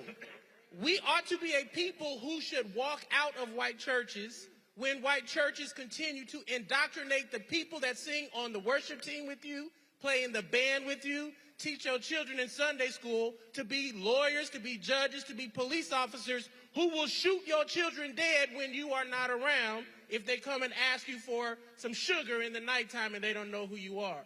We as a people, particularly we who follow Jesus, must always remember there have always been multiple expressions of Christian faith in this country, and dare I say, liberative impulses in all religious traditions that come out of the black experience. We are not perfect. We still must deal with our misogyny, our homophobia, our classism that is within our ranks, but we ought not make a false equivalency between black liberation theology and our churches and that of white nationalist Christians who literally have been peddling a false gospel since they opened up that Bible on these lands. Sheridan. I started with a point about theopolitics. In an age where we are worried about global warming, changing the dynamics of how we survive on the planet, it will also have an effect on the biological responses of the body to increasing heat. One of the images up there is our ancestor, Dr. Frances Cress Welsing. She told us that the battle would be about an irrational fear of white genetic annihilation driving what's going on in the politics, and all politics is economic. Any politics that is not economic ain't politics. So let's go there. So Christianity has become an economic engine advancing an ideology that reinforces the behavior and the expectations of the structure to maintain the economic priority of people on the basis of an appearance that is inconsistent with the Palestinian Jew who grew up in tropical parts of the world, and his skin color looked nothing like the dude that was hanging on my grandmama's wall because she could not get a calendar that had woolly hair, blazing eyes, and brown skin. So if we start with this, we've got to change the icons that inspire us. You asked about faith. The biblical definition of faith is the substance of things hoped for. I've got to have a creative enough imagination to understand that I see myself and my people liberated in a condition that is not confined to the constraints of the current environmental realities. That means then that whatever I see that does not align with that vision, I've got to change. And if I'm not going to be about the change, then I will quote the Reverend Jesse Lewis Jackson Sr., who has said on more than one occasion, and my big sister will know this, Janice Mathis, that the only thing worse than slavery is adapting to it. And so unless you're going to have a spirit and a mindset of resistance driven by the creative courage to see your place in history differently than what's been told to you. When I went to Ghana the first time, and Dr. Newman was one of the first ones that orchestrated that first trip on in Yam Yam in the late 1990s. When you go to Elmina and Cape Coast, the church is on top of the male dungeon. Come on. And the sign over the door in Dutch is a recitation of the scripture that says Zion is the dwelling place of the Most High God. That when you go through that door, they were saying they were taking you to the place where they were going to introduce you to God. Here's the thing that we need to remember. About 30 seconds. I can sum it up. Give me A flat and I'll take you there in 15.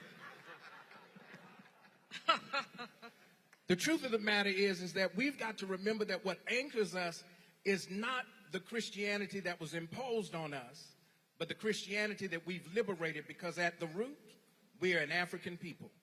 And as long as we stay connected to the place where the Nile flows from south to north and the orientation of the world is set the way that it should be, we will never lose sight of the fact and get trapped in the place where we got to look at the dude that was posing for Michelangelo when he was trying to paint an icon for us.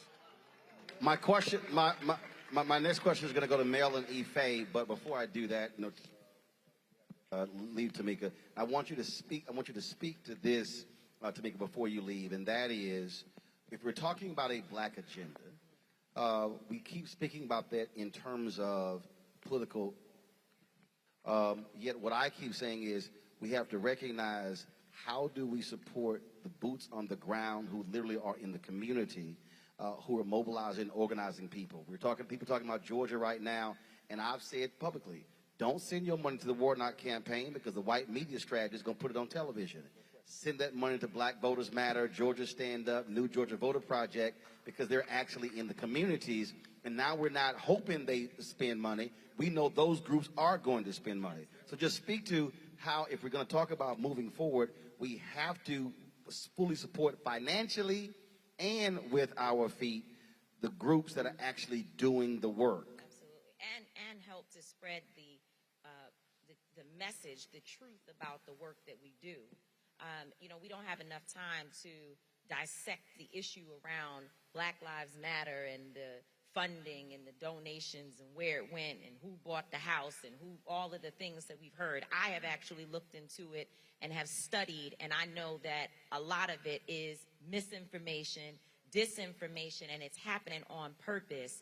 And a big part of this intentional warfare against our organizations that has always happened, which makes me just crazy as to how I see people who are supposed to understand history sharing and participating in a conversation that we know was designed to stop people from donating to and helping to sustain organizations like mine and Until Freedom. We do real work. it's very clear what happened in Kentucky, not just Mary Shaw being dethroned, if you will, as a judge who signed a faulty warrant, a lie that got Breonna Taylor killed and has traumatized her boyfriend, Kenny Walker, and of course her mother and family forever. But if you think about when we started, I remember the conference call that was pulled together by Cora Masters Berry, my mentor, also Melanie's. Melanie was on the call where women got together and helped to send us to Kentucky with plates and paper towels and toilet paper so that we could live there for what we thought was going to be 1 month, and it ended up being 4. And of course, throughout the course of our time in Kentucky, while we were there protesting, organizing, we found out that it wasn't just a matter of policing and police issues and police corruption and the death of Breonna Taylor, but people were hungry. And so we fed 4,000 people. People were stressed. And you got criticized for feeding people. We got criticized for having a conference, and by the way, it was our own people, many of them, who led the charge online, and we know them. This is not bots. We saw, we sitting at home online because we named the conference something that people didn't like. They attacked us. And when you think about going back, Roland, to this issue of the Russian bots, they don't just make up things, the trolls. It's a sentiment that exists that they pick up from the back and forth that's happening between real people. And then amplify it. And they amplify it. And so they picked up this, our conference was called BreonnaCon, which came up, it was the young people that decided on this title. And I have to give Tiffany Lofton her credit, who, by the way, sent me a text message since we've been sitting here to say that a judge has ruled against the student debt relief. A judge in Texas. The judge in Texas. And so that is a fight that we must get in. But anyway, she told us she didn't like the name. So I have to say that for Tiffany. But there were many other people, young people, who got together with Breonna Taylor's family, and they decided BreonnaCon was the name that they wanted to put forward. Now, during this conference, while we may have named it, some folks say we could have named it something different. I'm not above criticism. Fine, we could have named it something different. But the conference covered legislative issues. It brought people, activists and organizers together who had never, in Kentucky, there were activists, organizers, and elected officials who never sat down together until Breonna Taylor happened and until Freedom moved in to help bring folks into the same room. There was so much infighting, which we know exists everywhere, and these people came together to build a movement that took us from nothing to something, because we eventually got an indictment for the death of Breonna Taylor, and that happened because people worked. And by the way, there were days got a federal indictment. And got a federal which indictment. was a result of the election, because the Trump Absolutely. DOJ would have never done it. that. Never done it. And so when people say that, why are you going out to vote? And this is why I push back on some of my very intellectual woke folks that are my friends online who are telling us that voting doesn't matter. If we didn't have Kristen Clark sitting in the seat that she's in today, we would never have been able to get this indictment. And we did a lot of work, and it took a lot of resources. Where the hell do people think we eat? How do you think we were living in Kentucky? We had 4 homes where we brought activists, organizers, and just regular folks from around the country. In the middle of COVID. To live there in the middle of COVID while my mama had a stroke and lost mobility to her left side, but we were still there. And we continued to organize when money got low, when money was good. We continued to organize. All I want to say, though, is, and to your point, Roland, is that your resources, what you give us, $10, $20, That's right. purchasing our merch off the internet. We have a new campaign, our Boycott Black Murder campaign, where we're talking about the violence that's happening in our communities, because we do that work. We do it every day, and we care about that. So that's the other piece of disinformation that goes out there where people say, well, what about fighting crime in the community. We do that every single day. And when you buy a sweatshirt from Until Freedom, you give us the ability not just to put money in our pockets, which we deserve, by the way.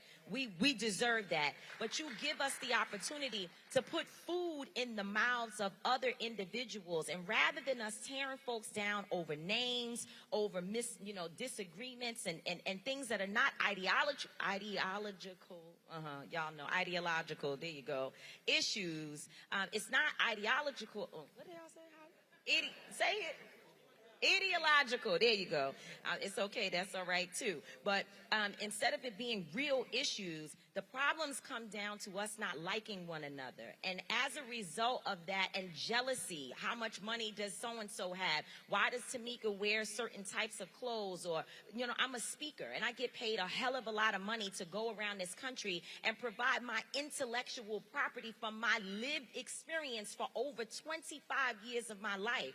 How dare someone assume that I should do that for free? But what we do at Until Freedom, and Roland knows, when we couldn't get coverage from anyone else, we were able to go to this brother and be on TV every night telling the stories. And so you know what we do? We send money to Roland Martin Unfiltered as well. Whenever he puts up Cash App, we send money there. We take the resources that come to us and shift it around. And the people in Kentucky, some of them don't even like us. Some of them talk about us like hell on Twitter, but guess what? We gave them $25,000 grants whenever money came into us. So that's the truth of what goes on. When you support us, we support other people, and we are able to actually win. Keep supporting your grassroots organizations. If you don't know them, find them, and invest in them, because they sometimes are the only thing between the finger and the trigger of a young person who just needs a little bit of help and maybe just a little bit of food.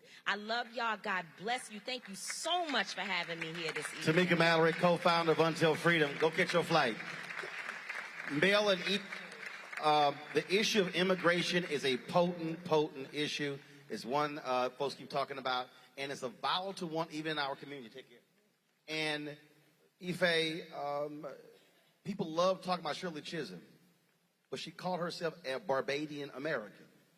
Mel, the work that you do in Africa, for all the vitriol that we hear with immigration, and a lot of black folks talking about the border, we're losing jobs and opportunities. 10% of the black population in the United States are immigrants. If both of you could speak to how do we deal with this issue in the black community, where we have a number of people who frankly are anti-immigrant, not realizing they're also speaking against black people, actually helping us when it comes to the census and in other areas, because they're 10% of our population. I think, you first.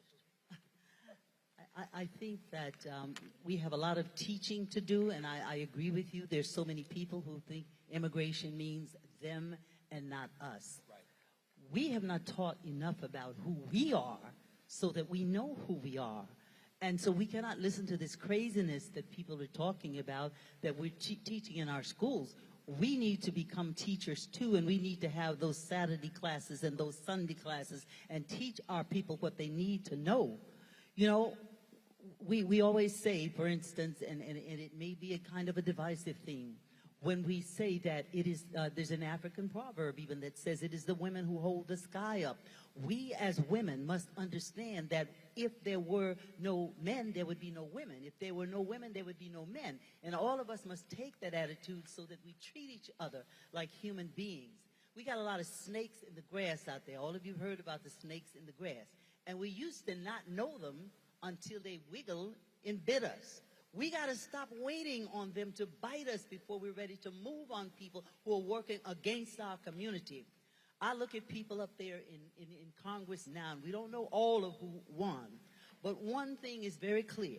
The Republicans are not going to be any different tomorrow or the next day than they were before this election. So let us not look to them to save us or to work, as Joe Biden thinks that they're going to work with him, or they should work with him as he has worked with them.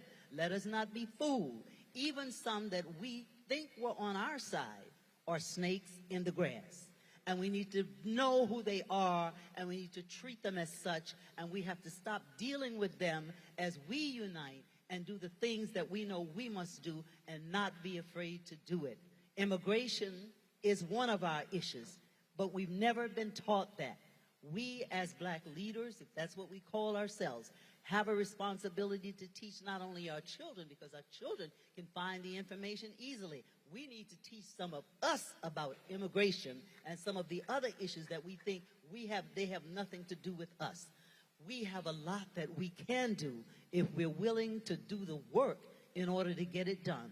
We can't say, well, I'm too busy. I don't know who is any busier than people who work for nonprofits, people who work for justice. The state of Washington is now allowing its people who have nonprofits to take a sabbatical and pay them. We need to do that same kind of thing in our communities. Even if the government doesn't do it, we need to do it for each other. And Tamika, I'm so proud of what you just said there when you were talking about the things you were, because that is so true. Sometimes we can be cruel to one another without really knowing why we are. We got to stop the jealousy. We got to unite. We are stronger when we are one. They can knock us down when we're one by one saying something. But when we do it together, we can be as strong as we need to be to do the things for our people and to get justice for our people. Mel? Thank you. First thing I want to say, I want to thank Ron Daniels again. This has been an awesome conversation, historical in many respects.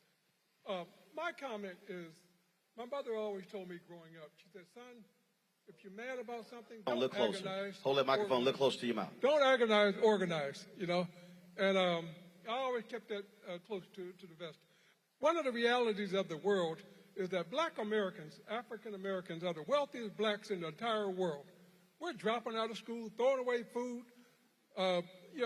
Obesity is our biggest problem, too much calorie, and we don't want to face that, If you don't have food in America, the bottom line is you could go to the store, just start eating. They'll take you to jail 3 meals a day,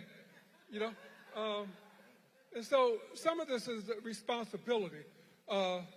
I would say that, the fact that we're fighting immigration in a lot of places, the reality is if we don't figure out a way to make this planet work for all of us, none of us are going to be here. We're all going to be refugees, And so a lot of this has to do with common sense.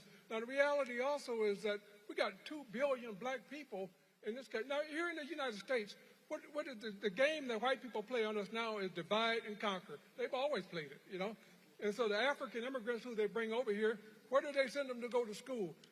Minnesota, Kansas, Nebraska. And you'll find PhDs, all kinds of Africans out there. They had me lecture out at Kansas State a couple of years ago. And I was shocked at all these PhDs. But they got them in a corner out there. They tell them who their friends are. In some cases, they give them their spouses. And, then they go to work for these companies and so forth. But you know who their enemy is? Us, They've been told, stay away from that Washington, D.C. and Chicago crowd and Detroit crowd. And so one of the things I deal with all the time. Actually, Mel, I don't want you to fast forward that because what you just said there, so I'm looking at comments already, and people are talking about, how they feel about us. What folk here need to understand, how other folk feel about us is because what has been exported. And so black immigrants are no different when other non-black immigrants around the world, their perception of African Americans is actually based upon movies and television that's been exported. And so we have to understand, if that's all you've seen and you come here, your perception of who black African Americans are is not based upon your experience, based upon what white media has told you. So, Roland, No. I want to Mel to finish this point. Yes. We're sitting here. That's a critical point. Now, when I came to Washington, I'm one of these old heads now. When I came to Washington, Jet Magazine was the most important publication you could find. You can go to the barbershop anywhere else. You can find out where Jesse Jackson is going. Find out where the Urban League is. But Jet gone, Emerge Magazine, come on. If you want to get a critical discussion about African America, the African people, you go to Emerge Magazine, gone, Now, don't think this is all accident. The last vestige is Roland Martin. The last vestige is Roland Martin who is telling the truth. So I'm looking at, we don't know where we are. We don't know what you either think. We're confused, and don't think that's by accident. And so how do we change it? I don't know. Social media is not the answer because there's so many people who are throwing stuff at you. You don't know what's the truth and what's not the truth. So the challenge is immense. I think this conversation is great. Ron, I would recommend we do some kind of a summit or a regular meeting of black leadership. They used to have a thing called the Black Leadership Fontboy ran back in the day.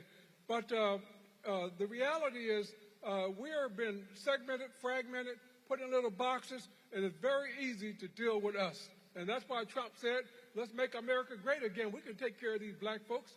Don't underestimate what we're up against. Thank you. I want to flip the script just a little bit. We've got some students here. We're up in their house. We have Howard University students, everything that we've spoken about, and especially this place, I think about some of the stories that our leaders have told about their time at Howard and how they got an international perspective because of the students who came here from the African continent, and they were able to learn from them. So I've said 3 students. I want each of you to introduce yourself, what's your classification, and then also jump into the conversation however you see fit. You start, young man. Say test 1, test 2. Okay. All right. My name is Desmond Rozier. I am a sophomore political science major from Charles County, Maryland. And this year I have the honor of serving as the vice president of the NAACP here at Howard University. Thank you. Something that I found very interesting while sitting here listening is that I realized that for years and generations we have been calling for a change. And change has been happening, but change has not been happening for us. And that is the issue. And it's not that we are the ones to blame, but we are the ones who needs to listen. Something that we have as a black community is we have unity. And something that was just mentioned was social media is not our friend. And it's not. Something that I noticed this year, and I got to talk to some of my elected officials back home, is that I did not like how this year the Democrats were pushing social media and trying to do that to get their votes. I believe heavily that when you rely on social media, that's when you've lost the touch with your community. And that's what we need to do as African Americans, to get back in touch with our community. Something that we see is that change, again, has not come. And in order to see that change, we must be that change. Every one of these panels have paved the way for us, the new generation, to take lead. And that is what we must do now. Something that we see every day is that young people are making the effort to see the change and connecting with their elders and stuff like that. But there's a saying, what is it? You can talk the talk but not walk the walk. And it's at the point where we need to walk that walk. We can sit in here today and listen to what I'm saying, what everybody on the stage is saying, and say that, yes, we agree. But what is it that you're going to do to make that change? And it really starts with you. It starts with having a conversation. That's the bare minimum of what we can do. So I do encourage, I know voting is over, but it's not over. So I encourage your peers, encourage your family to continue to have that conversation about these elections. Georgia, I'm not from Georgia, I'm from Maryland. And Maryland just got their first black governor, the third black governor in the United States. Change is coming to the state of Maryland, and change is coming quick. But change needs to happen all over our nation. The state of Georgia is going into a runoff, and I'm not going to talk long about it because I'm going to get a little irritated speaking about that runoff. But it takes a nation to move, and it's going to take all of us together. Don't leave it there. Maryland has its first black governor, black attorney general, and so the top 4 officials in the state of Maryland are all African American. And the bottom line, y'all, is voting is not the most you can do, it's the least you can do. Young lady, would you stand up and tell us who you are, what your classification is, and how you'd like to contribute to the dialogue? Hi, everyone. My name is Kamora Oliver. I am a junior biology major, chemistry minor from California. And I actually do want to say that, yes, the young people definitely showed out, when it comes to voting. But, a few of my peers actually who come from predominantly red states like Alabama and Indiana, stuff like that, I just learned recently that they didn't vote just because they felt like the decision on, who's going to be elected has already been made, that their voice didn't matter, their vote didn't matter. And I really want to make sure that they know that there's a lot of people like them that are thinking like that, which is why the numbers aren't super big right now in different states, and I'm wondering like how we can change this. Maybe we can streamline some of the information about the different candidates, because I do know when looking at the ballot, if you're not tapped into politics and you see names that you haven't heard of, that you don't know, you're like, okay, I got to do research about that. Oh, you know, stuff like that. So how can we work to kind of get general information about candidates and propositions out, just so that it's just kind of more at the forefront of everybody's mind? Thank you. Your colleague? Hi, everyone. My name is Aaron Johnson. I'm a junior honors biology and mathematics double major from the best city in the world, Atlanta, Georgia. And this year I serve as the student safety liaison for the campus. And one of the things that really brought to mind is my freshman year, I was blessed enough to be in Dr. Carr's freshman seminar class. And one of the books that we read was The Miseducation of the Negro. And one of the things that him and his counterpart, Dean Williams, the current dean of the Graduate Arts and Sciences, talked about was the great white fear. And in that speech, if I could paraphrase it quickly, it said, watch and war, put their rights in the background, emphasize their duties and say little of ambition or aspiration.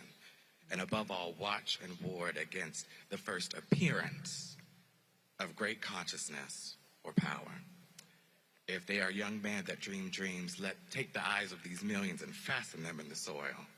And if these young men dream dreams, let them be of cornbread and molasses. And one of the things that I think we've done as a black community is we forgot that white people fear. And one thing that we forgot is unity. One of the things, as Kamora reached out, I was talking to a few buddies of mine before I came about voting in Georgia, that's where I'm from. And one of the things that we saw as we were on social media were this perpetuance that black people didn't vote. And we talked about it earlier, but I just wanted to mention that black men, 83% voted, 83% voted, and 94% of black women. So we're there. And I think one thing that we don't do is have these conversations enough. And I think that one thing young people don't do is reach back to their elders. One thing that promoted me to vote was listening to my grandmother, Verna Johnson, who's been a nurse for the past 43 years. She was in Albany, Georgia, and she got arrested after they were doing a sit-in. That enough for me was enough. But it's not enough conversations being had about putting black people back in the polls, putting black people back on the streets. And one thing that I see, especially in Georgia, is that that there are laws against giving water or food to people while they're standing in line. And one of the things that I don't think we talk about enough is what are the deterrents about getting us to the polls? Or when we're at the polls, what's keeping us from casting our vote?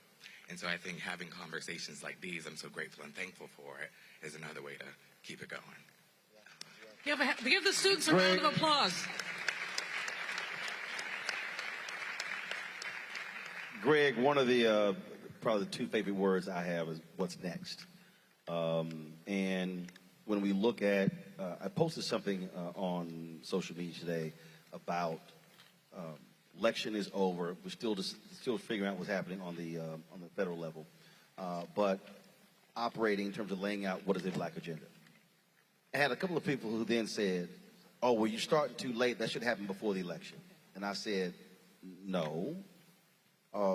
You get promised things before the election. After the election, you now know how things shake out.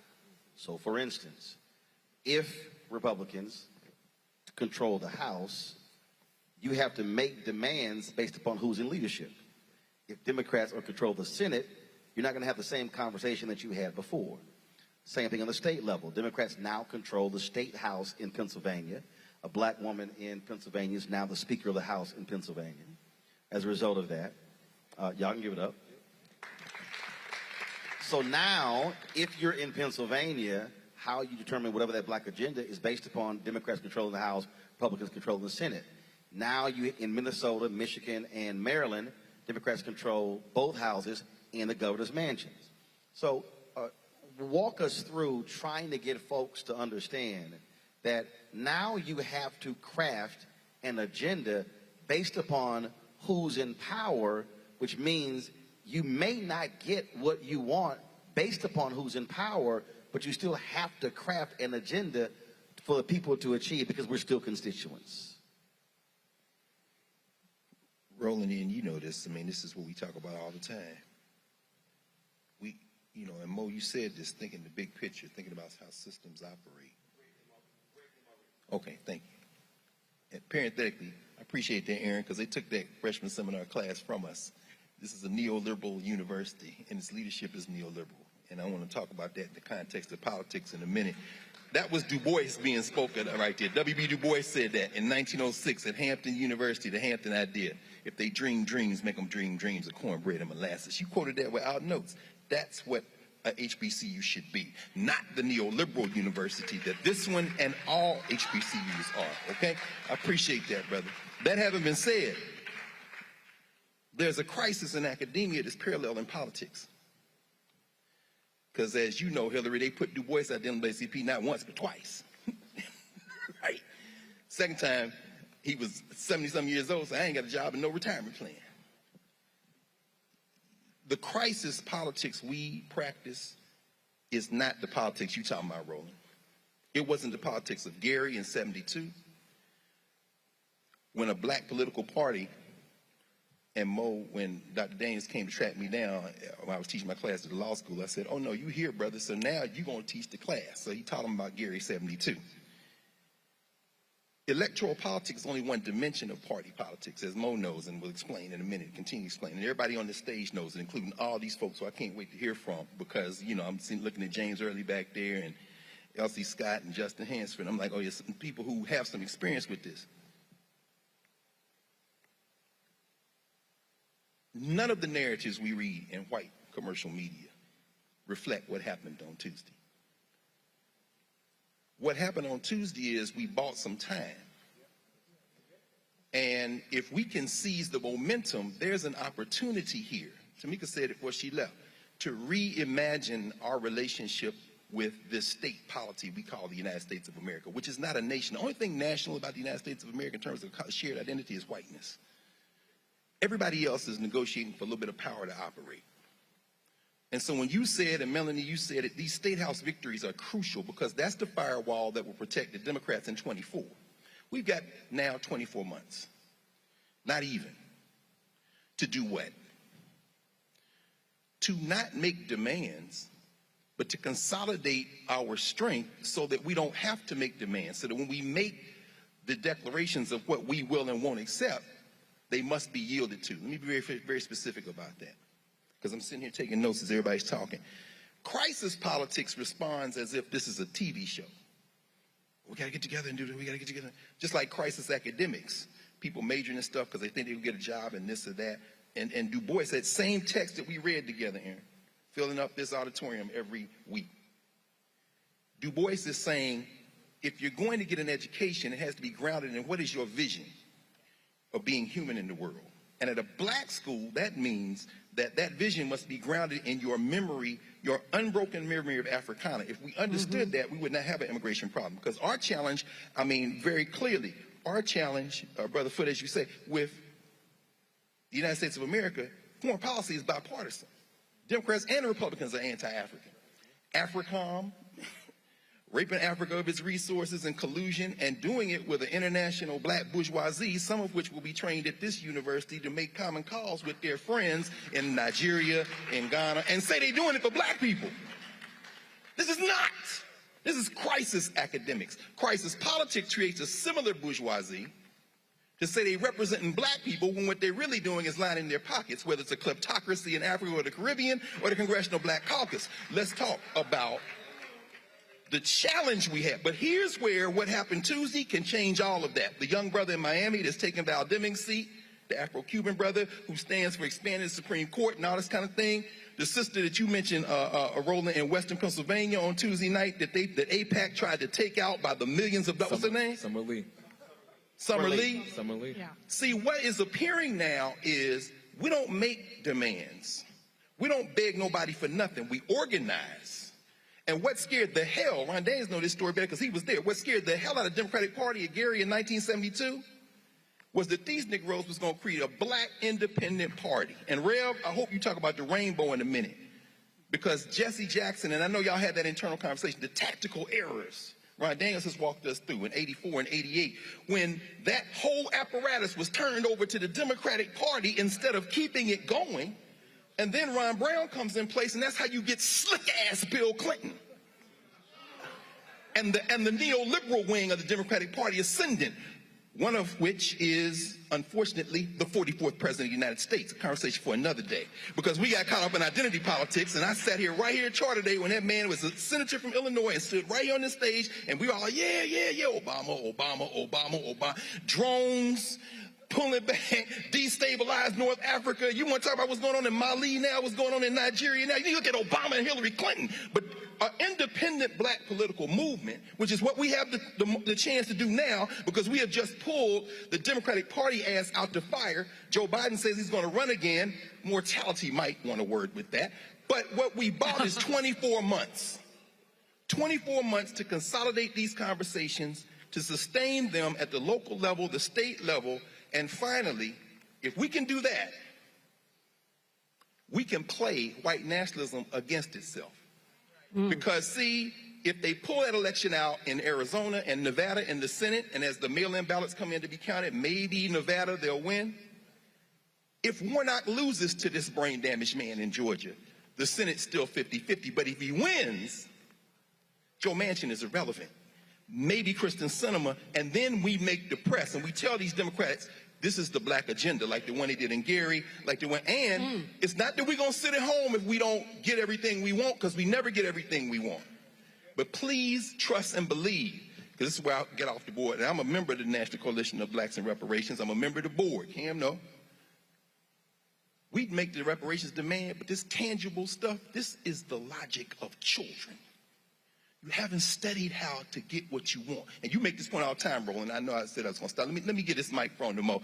Because independent black politics means coming together in coalition and being savvy. And when it is necessary, looking ourselves in the mirror and say, we love all of us. But let's be very clear.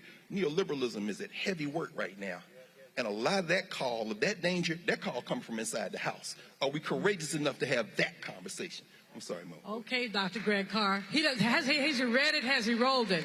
But now what we need to do... Actually, no, Roland, I need to do something right quick. Hold on. I got Ron Daniels behind me giving me orders. Hold on, I'm going to give this here. I'm going to give this information here.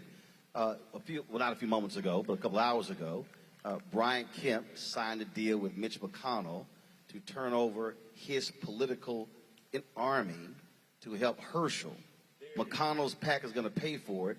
That's 100 field operators. They're going to completely fund it. So just understand, if you're talking about how do we organize, they are already moving Kemp's entire operation to get Herschel elected in the in the runoff, which is December 6th. And so while some people are saying, let's take a few days off after Tuesday, they're not taking days off. Go ahead. No, none at all. But before you go, let me just say, Roland, let me just say this right quick. We should embrace that with our whole hearts. This is a race war in Georgia. If you got a nickel, send it to those direct operators and get out the vote, because Mitch McConnell is a white nationalist, and they're going to the whole white nationalist apparatus about to go to Georgia. And damn it, if we don't meet them the way those black women and men met those crackers that tried to kill those black boys and girls at the Hill of Atlanta University the night of the Atlanta riot, and they turned them back around with rifles, we do not deserve to do anything other than die. And Du Bois said that too at Fisk University. If you're not going to fight, then go on and lay down and let the rest of the world go on. Thank you, Brother Carr. Thank you. Round of applause. We have some folks who are invited to come to be respondents. And this conversation has been so rich that they haven't had an opportunity to weigh in. What I'm going to ask you all to do, because we want to continue the conversation, but just introduce yourself, starting with Dr. Elsie Scott, who leads the Ron Walters Institute. Just go down the line and introduce yourself, and then I'm going to ask Cam Howard to jump into the conversation after everyone has been introduced to talk about reparations a bit. Sister Elsie.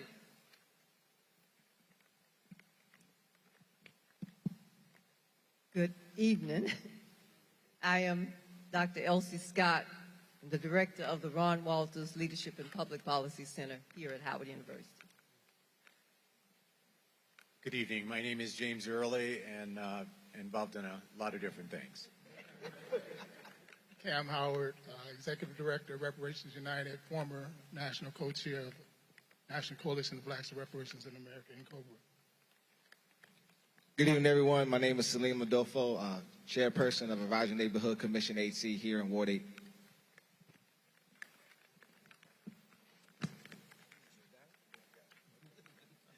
Good evening. Ronald Hampton, former Executive Director, National Black Police Association, also Blacks in Law Enforcement of America. Good evening. My name is Nike Serene. I'm the Director of Policy of DC Justice Lab. Hello, I'm Bethany Young. I am an attorney and sociologist by training, but currently work on public policy in the public safety arena. Good evening. I am Justin Hansford. I am a law professor here at Howard University School of Law and also the director of the Thurgood Marshall Civil Rights Center. I'm Robert Turner, former pastor of Historic Vernon AME Church in Tulsa, where I was involved with the Black Wall Street and Tulsa Race Massacre Centennial and mass grave excavation. Now, pastor of Empowerment Temple in Baltimore, Maryland, and this tomorrow, 3:30 a.m., be leading my second march from Baltimore to the White House. 40 miles for 40 acres and a mule. Reparations now. Let's give our respondents a round of applause. We're going to bring them into the conversation. I'm going to go to Cam Howard first, and then Roland's going to have some more questions. But Cam is part of National African American Reparations Commission, on which I serve and which Dr. Daniels is the convener of. We, because IBW convened this, and we think it's important for all of you to know as much as you can about the reparations struggle, H.R. 40, and especially in light of the possible changes we're going to see in our legislative. Cam? Thank you, and thank you, Dr. Daniels, for allowing us to have the opportunity to speak with this illustrious panel. Talk into the mic, my brother, so Thank people can hear you. We don't know, as of today, who's going to control what party is going to control the House or what party is going to control the Senate for the next 2 years. But what we do know is what party controls the executive branch, and will control the executive branch for the next 2 years, and that's the Democratic Party. And they will control the executive branch because of the black vote. No president, Democratic president that was elected in the last 60 years, with the exception of President Johnson, has won the majority of the white vote. The only way a Democrat can be elected in executive, can be elected to the presidency, is with the black vote. That has to be made cogently clear going forward in these next 2 years. We understand that the executive branch can do some things without the Congress. They can pass executive orders. And the first executive order that they can pass, Biden can pass, is the executive order that would introduce the H.R. 40 Commission and establish the H.R. 40 Commission. That is something that immediately after the Georgia runoff is what we should be calling for, is the passage of that executive branch, of that executive order for reparations, for a reparations commission. Biden, when he was the vice president, with the assistance of President Obama, passed an executive order, got an executive order passed that gave $13 million to Jewish Holocaust survivors in America. So we can get a reparations push done through executive order. And I think what this midterm election has shown us with the Hispanic vote and the Asian vote, they have pretty much canceled each other out. The Asian vote and the Hispanic vote was almost 50-50, Democrat and Republican, which means that the black vote is even more powerful now going forward than it was prior to this midterm election. And if we really want to get reparations passed, this is the time to do it, and we have to do it through executive order. Thank you. Thank you, Cam. Appreciate you. I think Roland is coming back. Not yet. He'll be back. Meanwhile, I want to get Ron Hampton. Several people on the panel talked about police violence, about what we need to do, about what happens to our young people. Ron Hampton has been on the forefront of the work to resist police murders. And that's what we call what they are, police murders. Ron Hampton.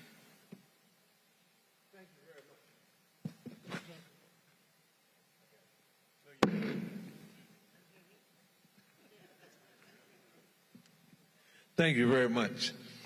You're absolutely right. And starting off, let me commend Dr. Ron Daniels. Seems like I've known him all my life, and the work that he's done is just absolutely unbelievable in terms of bringing us together. I'd like to associate my comments with those of Pastor McBride. I paid an awful lot of attention to it and studied it. I want to bring to your memory the Rodney King beating that took place in L.A. And it's been about, I think it was in 92, Pastor McBride, there was a conversation after Rodney King, and we talked about reform. Reform is a word I don't even like to use because I've realized a long time ago that really policing needed restructuring. Our criminal justice system needed restructuring. And having served as a police officer, I'm an abolitionist now because I don't believe that policing in America has served. I know it hasn't served black people, and since I'm not white, I can't talk about how white people feel, but it hasn't served black people. And so why do we continue to do something that does not serve us, and yet we pay for it and we don't get what we want? But the other side of it is that the same discussion that we've been having after Floyd was the same discussion that we had after King. And nothing has changed. I want to tell you that nothing has changed. And if anything, it has gotten worse. Pastor McBride talked about it. He mentioned it. It has gotten worse. Nothing has changed. I had an opportunity to talk with a reporter right after Floyd. And one of the things that I talked about is that the window of change in our society as it relates to police issues doesn't stay open very long. And believe it or not, it was closing the day after Floyd. It was closing the day after Floyd because the traditional law enforcement organizations in this country was tinkling around the edges. They don't want real reform. They don't really want to change it.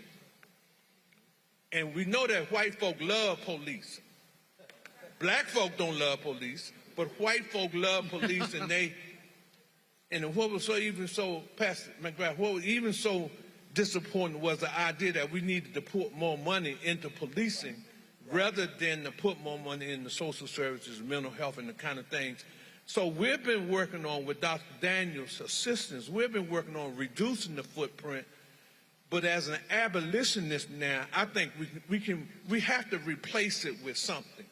And you know, if you talk about replacing something in our society today, then you have to talk about what are you going to replace it with. We have to talk about what are you going to replace it with. And the services that we have in our community, the types of things that we need in our community are the social services that have been missing that we haven't properly funded in our society, in our cities. So we have to do that. So, Pastor Mike, you hit the nail on the head. Hillary, Ms. Campbell, it just goes on and on and on. I don't know how much, I do know, but I'm getting old. I'm not tired, but I'm tired of bumping my head up against the wall thinking that white folk and the policing culture in our country is somehow never going to change. That isn't going to change. So the next best thing to do is to talk about what are we going to replace it with. I honestly believe that, and that's what we have to be working on. Thank you. Thank you. Roland, you have the next question, but before you get your question, I'd like you to talk about your book, White Fear, because that really does kind of weave into all the things we've been saying. Just give us a brief synopsis of the book before you get the next question. I think what we're seeing, what took place on Tuesday, it actually speaks to this whole issue of white fear, how the browning of America is making white folks lose their minds. And as we're surveying this, their reaction to the politics is based upon the loss of power in economics. Al Lawson lost on Tuesday in Florida, but a sister, Amelia Sykes, won in Cleveland. Black Caucus is still at 58 members. Remember, the judges ruled that there should be a new congressional seat in Alabama and a new black seat in Louisiana but the Supreme Court put a halt to it. Those are 2 guaranteed seats. We have to also understand what's happening, where literally Republican lawyers are now trying to get the courts to redefine blackness. Because what they want to do is they want to actually dilute black power, which is why I asked the question earlier when I was talking about black immigrants. So I need all of these anti-immigrant folk who hate black immigrants to shut the hell up and not realize that they actually are assisting Republicans who would love to lower the threshold of the black population to take away black power.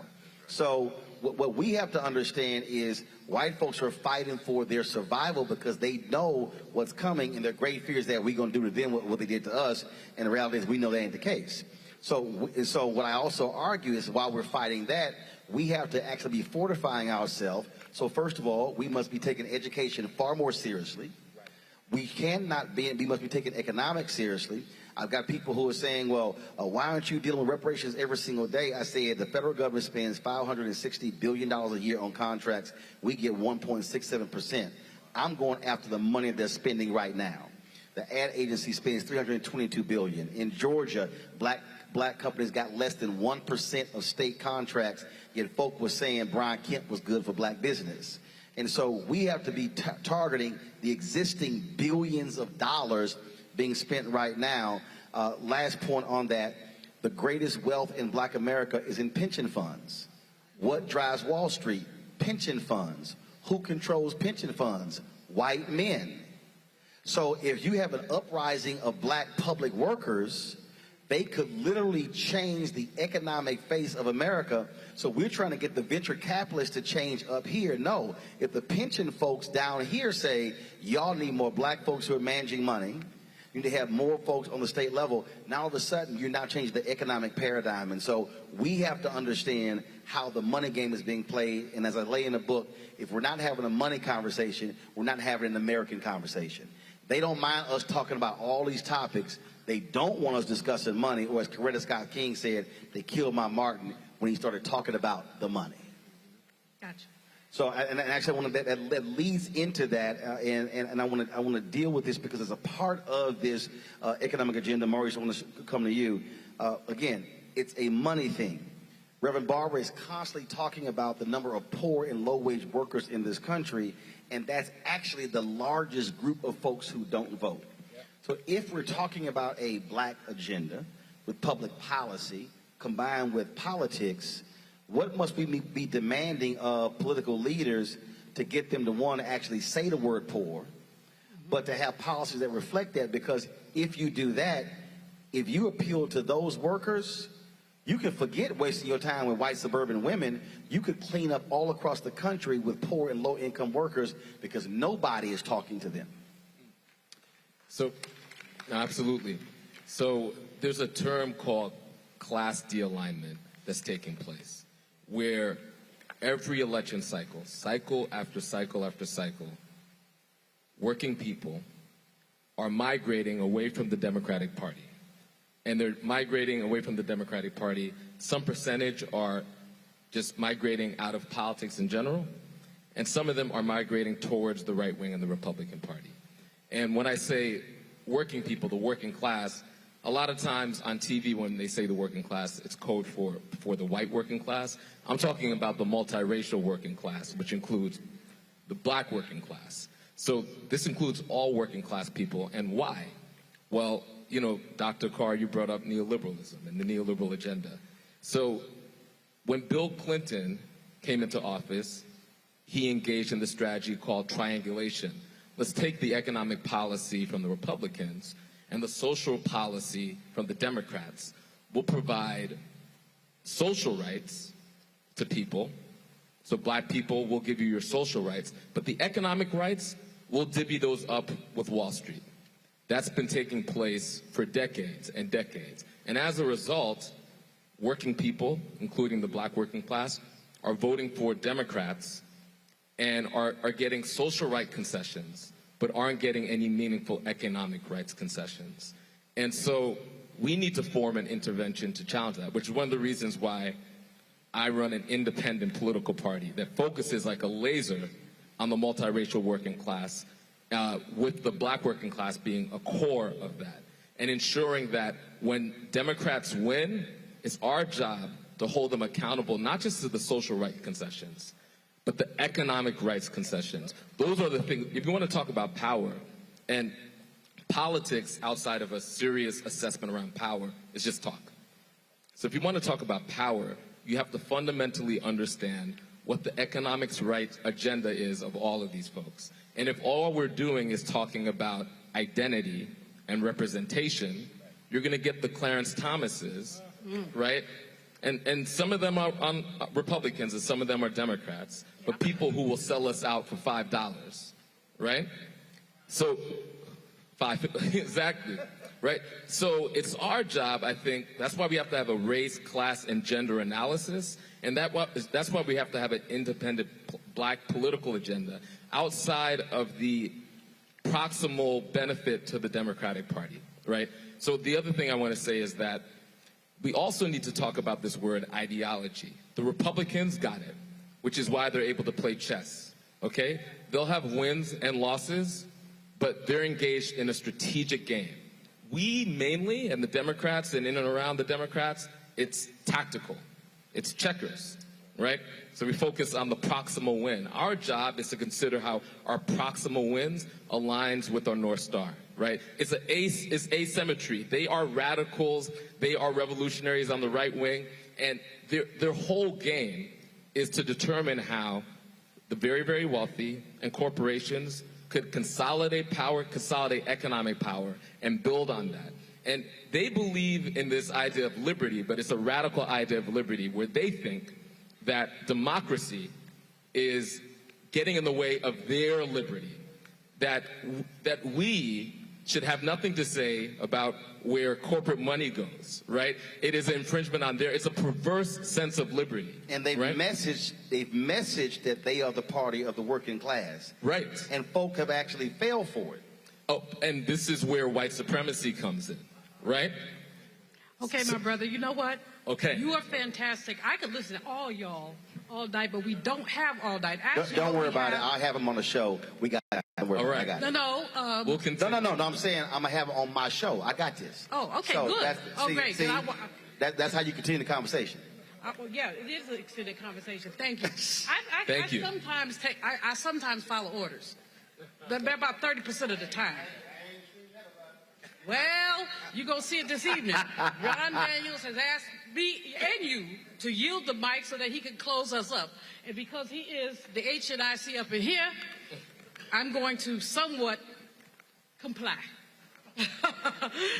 On behalf of Roland and I, although Roland will do it himself, I want to thank you all. We appreciate y'all. This has been rich. I want to apologize to anybody that we did not get to. We did our best. We could go another hour, but he ain't going to let us do that. I'm sitting down. Let's give it up. Let's give it up. Let's give it up for Dr. Julianne Malveaux and for Roland Martin.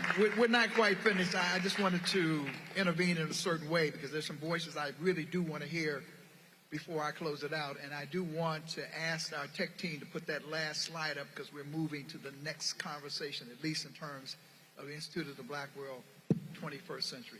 I want to ask Justin Hansford because he's modest, he's here at Howard and so forth, but he on this international question occupies a very crucial position. So would you just stand up and just tell people what your position is in relationship to the United Nations, brother? I mean, we got some bad people up in here. Justin Hansford. Yeah, so thank you, Dr. Daniels. I just want to say that we have now created something called the United Nations Permanent Forum for People of African Descent. This was created just this year, and the idea is we have now a voice at the United Nations for black people throughout the black diaspora. Our first meeting will be this December in Geneva, and the idea is are we going to create a global black agenda, an alliance, as Maurice had described, an alliance with black communities around the world? Do we have an opportunity? Do we have a concept of trying to create change on the global platform? So I hope everybody here looks it up. The United Nations Permanent Forum for People of African Descent. We're trying to make some noise, and hopefully we can address black politics, not just in the United States, but around the world. All right, give it up, Justin Hansford. I'm just going to give a quick shout out to Reverend Dr. Turner, just to say that Reverend Dr. Turner is with the Empowerment Temple now in Baltimore, but he is a leading reparations advocate, and his church in Tulsa, the historic Vernon AME Church, had the last remaining structure that was destroyed in terms of the Greenwood District and Black Wall Street. And I say that because we must forever uphold and remember Tulsa. It is not just a Tulsa, it is a scar in the soul of black folks. I just want to just give him a shout out and just let everybody know where he is. He's in this neighborhood. Now finally, I just want to... Today is the birthday of one of the 3 survivors. She's 108 years old today. And finally, James Early probably don't want to say anything, but now you got 5 minutes. 5 minutes. 5 minutes, because there's been a major development in Brazil, major development in Colombia in terms of the global structure, global questions of African people and African descendants, and there's no better person to talk about that than James Early. Okay, I'm going to do less than 5 minutes. And first of all, I'm like Ron Hampton. I'm feeling old trying to catch up with Ron Daniels. At almost 76 years of age, when I hear this young man, Brother Mitchell, not just as an individual, but as someone who is embedded horizontally, our sister Mallory, horizontally with grassroots communities, I'm uplifted. We know that the Republican Party is our enemy, but the Democratic Party's status quo is not our friend. They are a tactical ally. We are at the center of gravity, not just what can happen narrowly within the black community, but how the black community is a fulcrum for what happens in this nation, in this hemisphere, in the world. W.E. Du Bois has been raised a couple of times this evening. Remember in The Soul of Black Folks in 1903, he says, I'm bone of bone and flesh of flesh of those behind the veil, those ordinary people. He was saying, I'm well educated, I'm Harvard, I got this Dutch background, I got this vertical profile, but I align with the ordinary people. And in that preface, remember, he says, I'm speaking of all of the people of the Asiatic Sea. He was not just speaking to us black folk in the United States. He was talking about colonialism and the racial and color aspects. In 1953, he came back and said, I will not rewrite this book. I still believe today as yesterday that the color line is a major problem of the 20th century, not the major problem. But I've come to understand that behind it, there is something that puts it into motion and something that obscures it at the same time. And that is that a few people are willing to live in luxury and security at the great expense of humankind living in misery. And that in order to preserve that relationship, they're willing to go to war generally against people of color. That puts us at the center of gravity of the world motion. Howard University graduate Dr. Bernice Johnson Reagan and her song, There's a New World Coming, where you're going to be standing when it comes. We can't just be standing in the black community. We have to understand our fulcrum relationship. Our sister from the National Council of Negro Women raises the issue of capitalism. It was cotton, it was sugar, it was rum, it was the mind of enslaved black people and their hands that raised this dominant economic system which has presented us with this misery. So we have to take that up into context. Now, in this hemisphere, we're 40 million in the United States. There are over 100 million African descendants identified individually in the national census in Brazil alone. Nearly 54% of the population. Barack Obama didn't talk about that. Our Indo-Caribbean black vice president is not talking about that. Greenfield at the United Nations is not talking about the Haitian immigrants, not talking about the daily slaughter of the most complex black community in the hemisphere, which is in Colombia. Palenqueros, a language base. They look like all of us. When we talk about black people, we have to look at our plurality, not just our commonality and suffering, racism and poverty and disease, but the various creative ways in which we face the world. So let me conclude on this, and this is where I think our young sister and our leader brother here raises us. We have to get away from the personalization of politics. It is not about Joe Biden, who helped to bring us a right-wing, black, fascist Supreme Court justice. We must remember that. And of course, we want to look characteristically as well as sectorally, and we want to acknowledge people when they do the right individual thing. But let's not confuse the occasional right individual thing with the characteristic behavior of the saving of this capitalist society in 2008 when the entire world, the elite world, was bailed out. Not one white man went to jail. That was under a black president. And a great individual. But I'm talking about governance. We're not talking about personalities. So we need to tie into the grassroots community in Brazil, o Movimento Negro, Gueladés, strong black Yoruba women, who are grassroots organizers, because they are the majority. And the question of democracy in Brazil is not about the pro forma saving of democracy that you have the right to vote. That's very important. But that's the formal procedural aspect. What is the policy content of the improvement of life? And then the assumption of leadership, not only for the direction of our communities, but for all communities. This is where we are the fulcrum, starting with the development of the so-called New World up until today. In Haiti, who's talking about? Is Austin, the head of the military, talking about Haiti? No, he's talking about Ukraine. Is the vice president talking about Haiti? No, she's talking about occasionally Latin America. Is Greenfield talking about the Haitians? Barack Obama put more immigrants out of the country than any president until recent history. Again, a nice man, but we have to look characteristically at what is going on. So let us align with these movements. In Cuba, in socialist Cuba, there is an anti-racist movement going on in the context of their nation, not trying to become our nation. We need to align with those citizens of the Jose Aponte Committee, the Union of Artists and Writers, with President Diaz-Canal's commission, which he founded and which he meets with people talking about tourism and employment. These are the people on the grassroots level, not the personalities. With Lula in Brazil, this little white man who came from the most abject poverty, who went to Davos some years ago and said to them, "You white men," and they're looking at this little white guy. What is the significance of that? He understands that the crucible, the test case of where the world can go, is bound up with our communities in their plurality, not just in the whiteness or the blackness of our skin.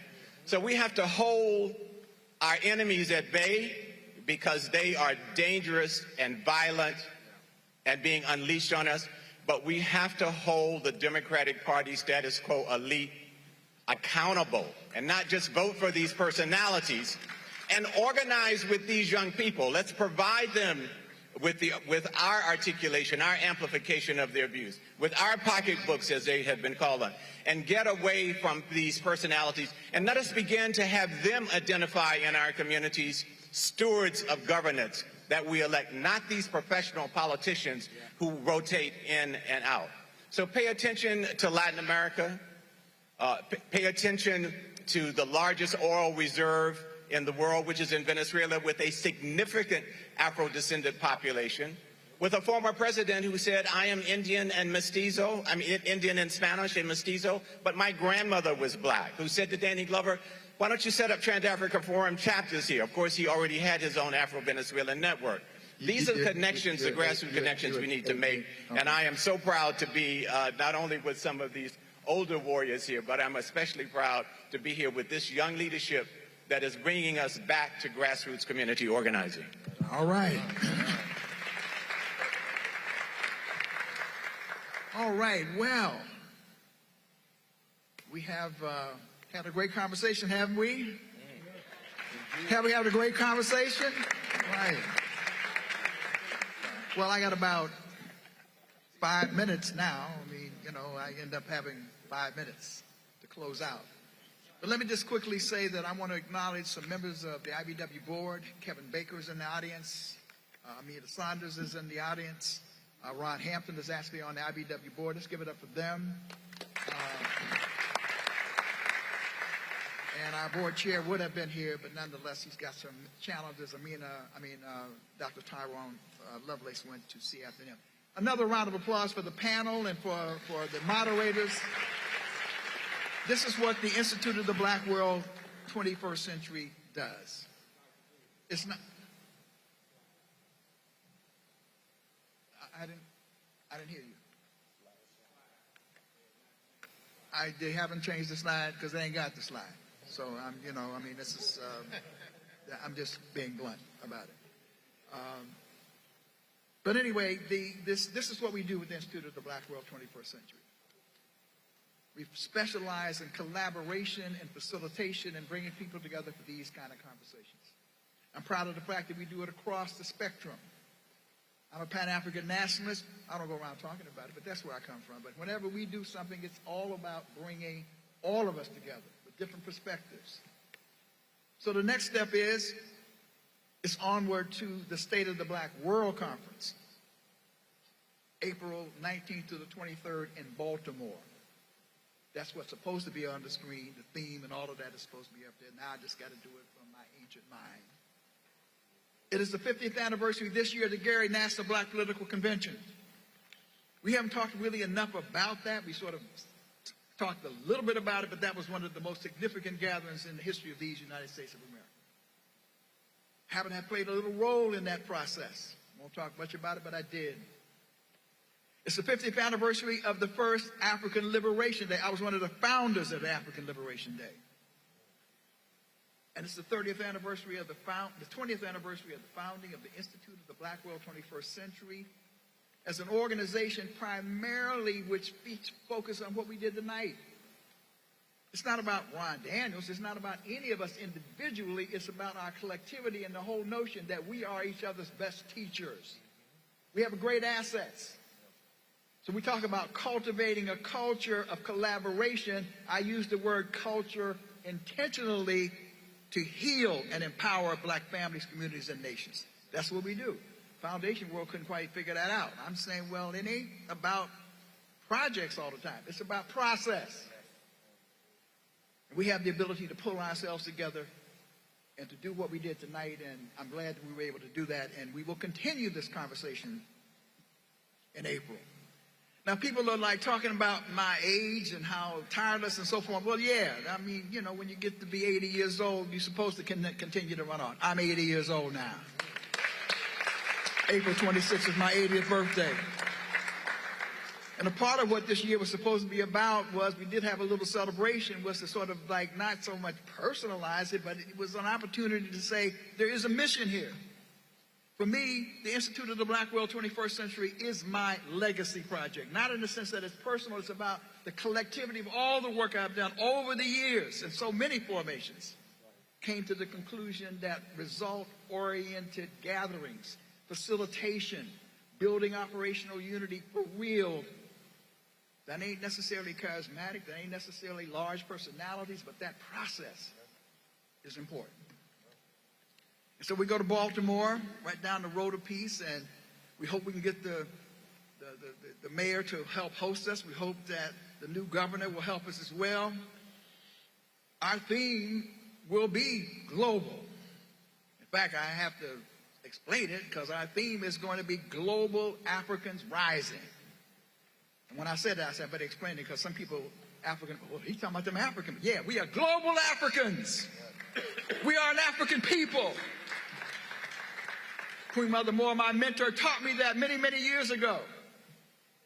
We are an African people. And we may say African American or whatever, but we are an African people and we are global. And we need to be talking about our theme, therefore, is Global Africans Rising, Empowerment, Reparations, and Healing. That's the theme. Dr. Julius Garvey is going to be the honorary chair, not only because he's the son of the Honorable Marcus Garvey, because he epitomizes, he continues to be a global Pan-African statesperson. And at that conference, we're going to have huge sections of work, and we're going to have a huge section on reparations. A huge section that Pastor Mike is going to help deal with in terms of this question of violence in our community. A huge section dealing with gentrification. We're going to have huge blocks in which we talk about not just what the problems are, but what is the praxis? How do we learn from each other what has been done, and how do we improve upon what's been done? That's what we do with these conferences. And it will be a magnificent conference. because we're inviting President Adu of Ghana to be here. We're going to invite the Prime Minister of Barbados, Maya Motley, who is emerging as one tremendous Bajan woman, reaching out, stretching out across the globe to be here. I'm on my way to Colombia to see whether the new vice president, Afro-descended vice president, Afro-Colombian, I'm sorry. And the name, you have this? Francia Marquez will be there. And Melanie, I got a job for you. Because at that summit, we're going to ask you, because you are the head of organizing black women, we're going to ask you to host the vice president of Colombia. We ask you to do that. I got roles for a whole lot of y'all. We planned it out. Mark Morial, we're going to have a global summit of black leadership, elected and civil rights leadership at this conference. We're also going to be in the business of and we're going to honor one of the great statesmen, the longest serving Prime Minister of Jamaica, Patterson. We're also going to bring Brother Akon up in here and honor him. We're also going to honor Congresswoman Sheila Jackson-Lee, Congresswoman Barbara Lee for their courageous leadership, Bishop Vasta McKenzie. So we're going to have a tremendous gathering right down the road a piece in Baltimore. And we want all of you to be a part of it in terms of the next big conversation. And we will have not only a town hall meeting on reparations, we will reassemble because it'll be about 100 days out in terms of the new changes that have been made to assess again where we stand and what it is that we can do. So brothers and sisters and friends, we so appreciate you participating with us tonight. I ask you to go to ibw21.org. We got a special screen, a special place, because we're asking people to pre-register for the State of the Black World Conference. Not only to pre-register, we're asking you to become friends and advocates of the IBW, of the Institute of the Black World 21st Century, as we organize this process, because we want to organize at least 1,000 people to be a part of the State of the Black World Conference. That's 1,000 paying people, because anything we ever do, our town hall meetings are always free and open to the public. We bring hundreds of people to our town hall meetings, free, because we don't go up into these communities and bring all the folks in and talk about we took it to the community and people can't afford it. When we come in, we always have free activities that black people can attend to. So we need your help between now and then in order to organize and mobilize. So we want you to pre-register at ibw21.org. They'll have the information up, and therefore we'll begin to gather names in order to move the process forward. So brothers and sisters, that white nationalist orange infected tide was checked, but it was not defeated. I think I heard Dr. Carr say that. Checked but not defeated. We bought some time. And we can always do better. I'm proud of how many black people we did register and how many we did turn out, but we still, as Reverend Jesse Jackson said, still left some rocks just laying on the ground. But it will take what Tamika Mallory talked about and what the Working Families Party talked about to get them motivated. And what Roland Martin talked about. We have to have a participatory culture. We have to have a culture of engagement. Got to touch people. And it ain't always about lecturing them about politics. We get together around food and music and find creative ways to touch our people. But make no mistake about it, if we were to register 90% of black people in this country, and if 90% of them turned out to vote, we would have power disproportionate to our numbers, because the biggest political party in America today is not the Democrats, it's not the Republicans, it is still non-voters. Even in this election, millions of white people didn't vote. Millions of others did not vote. If we organize and we vote, we have power disproportionate to our numbers. And it's not just about that, because we also can do economic sanctions. We can also march.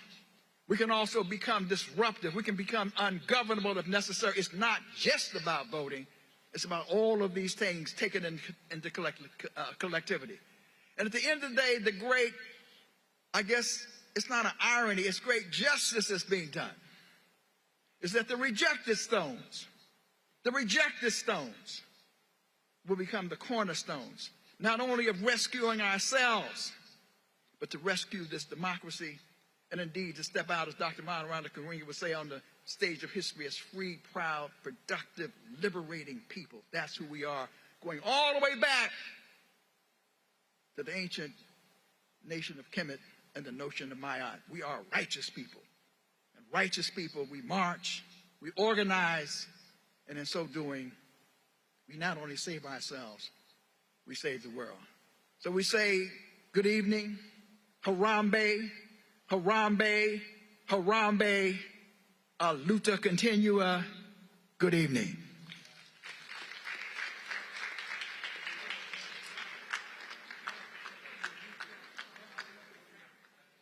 All right, our photographer, let's get a shot. Let's get the panel, let's get everybody together, let's get a shot here.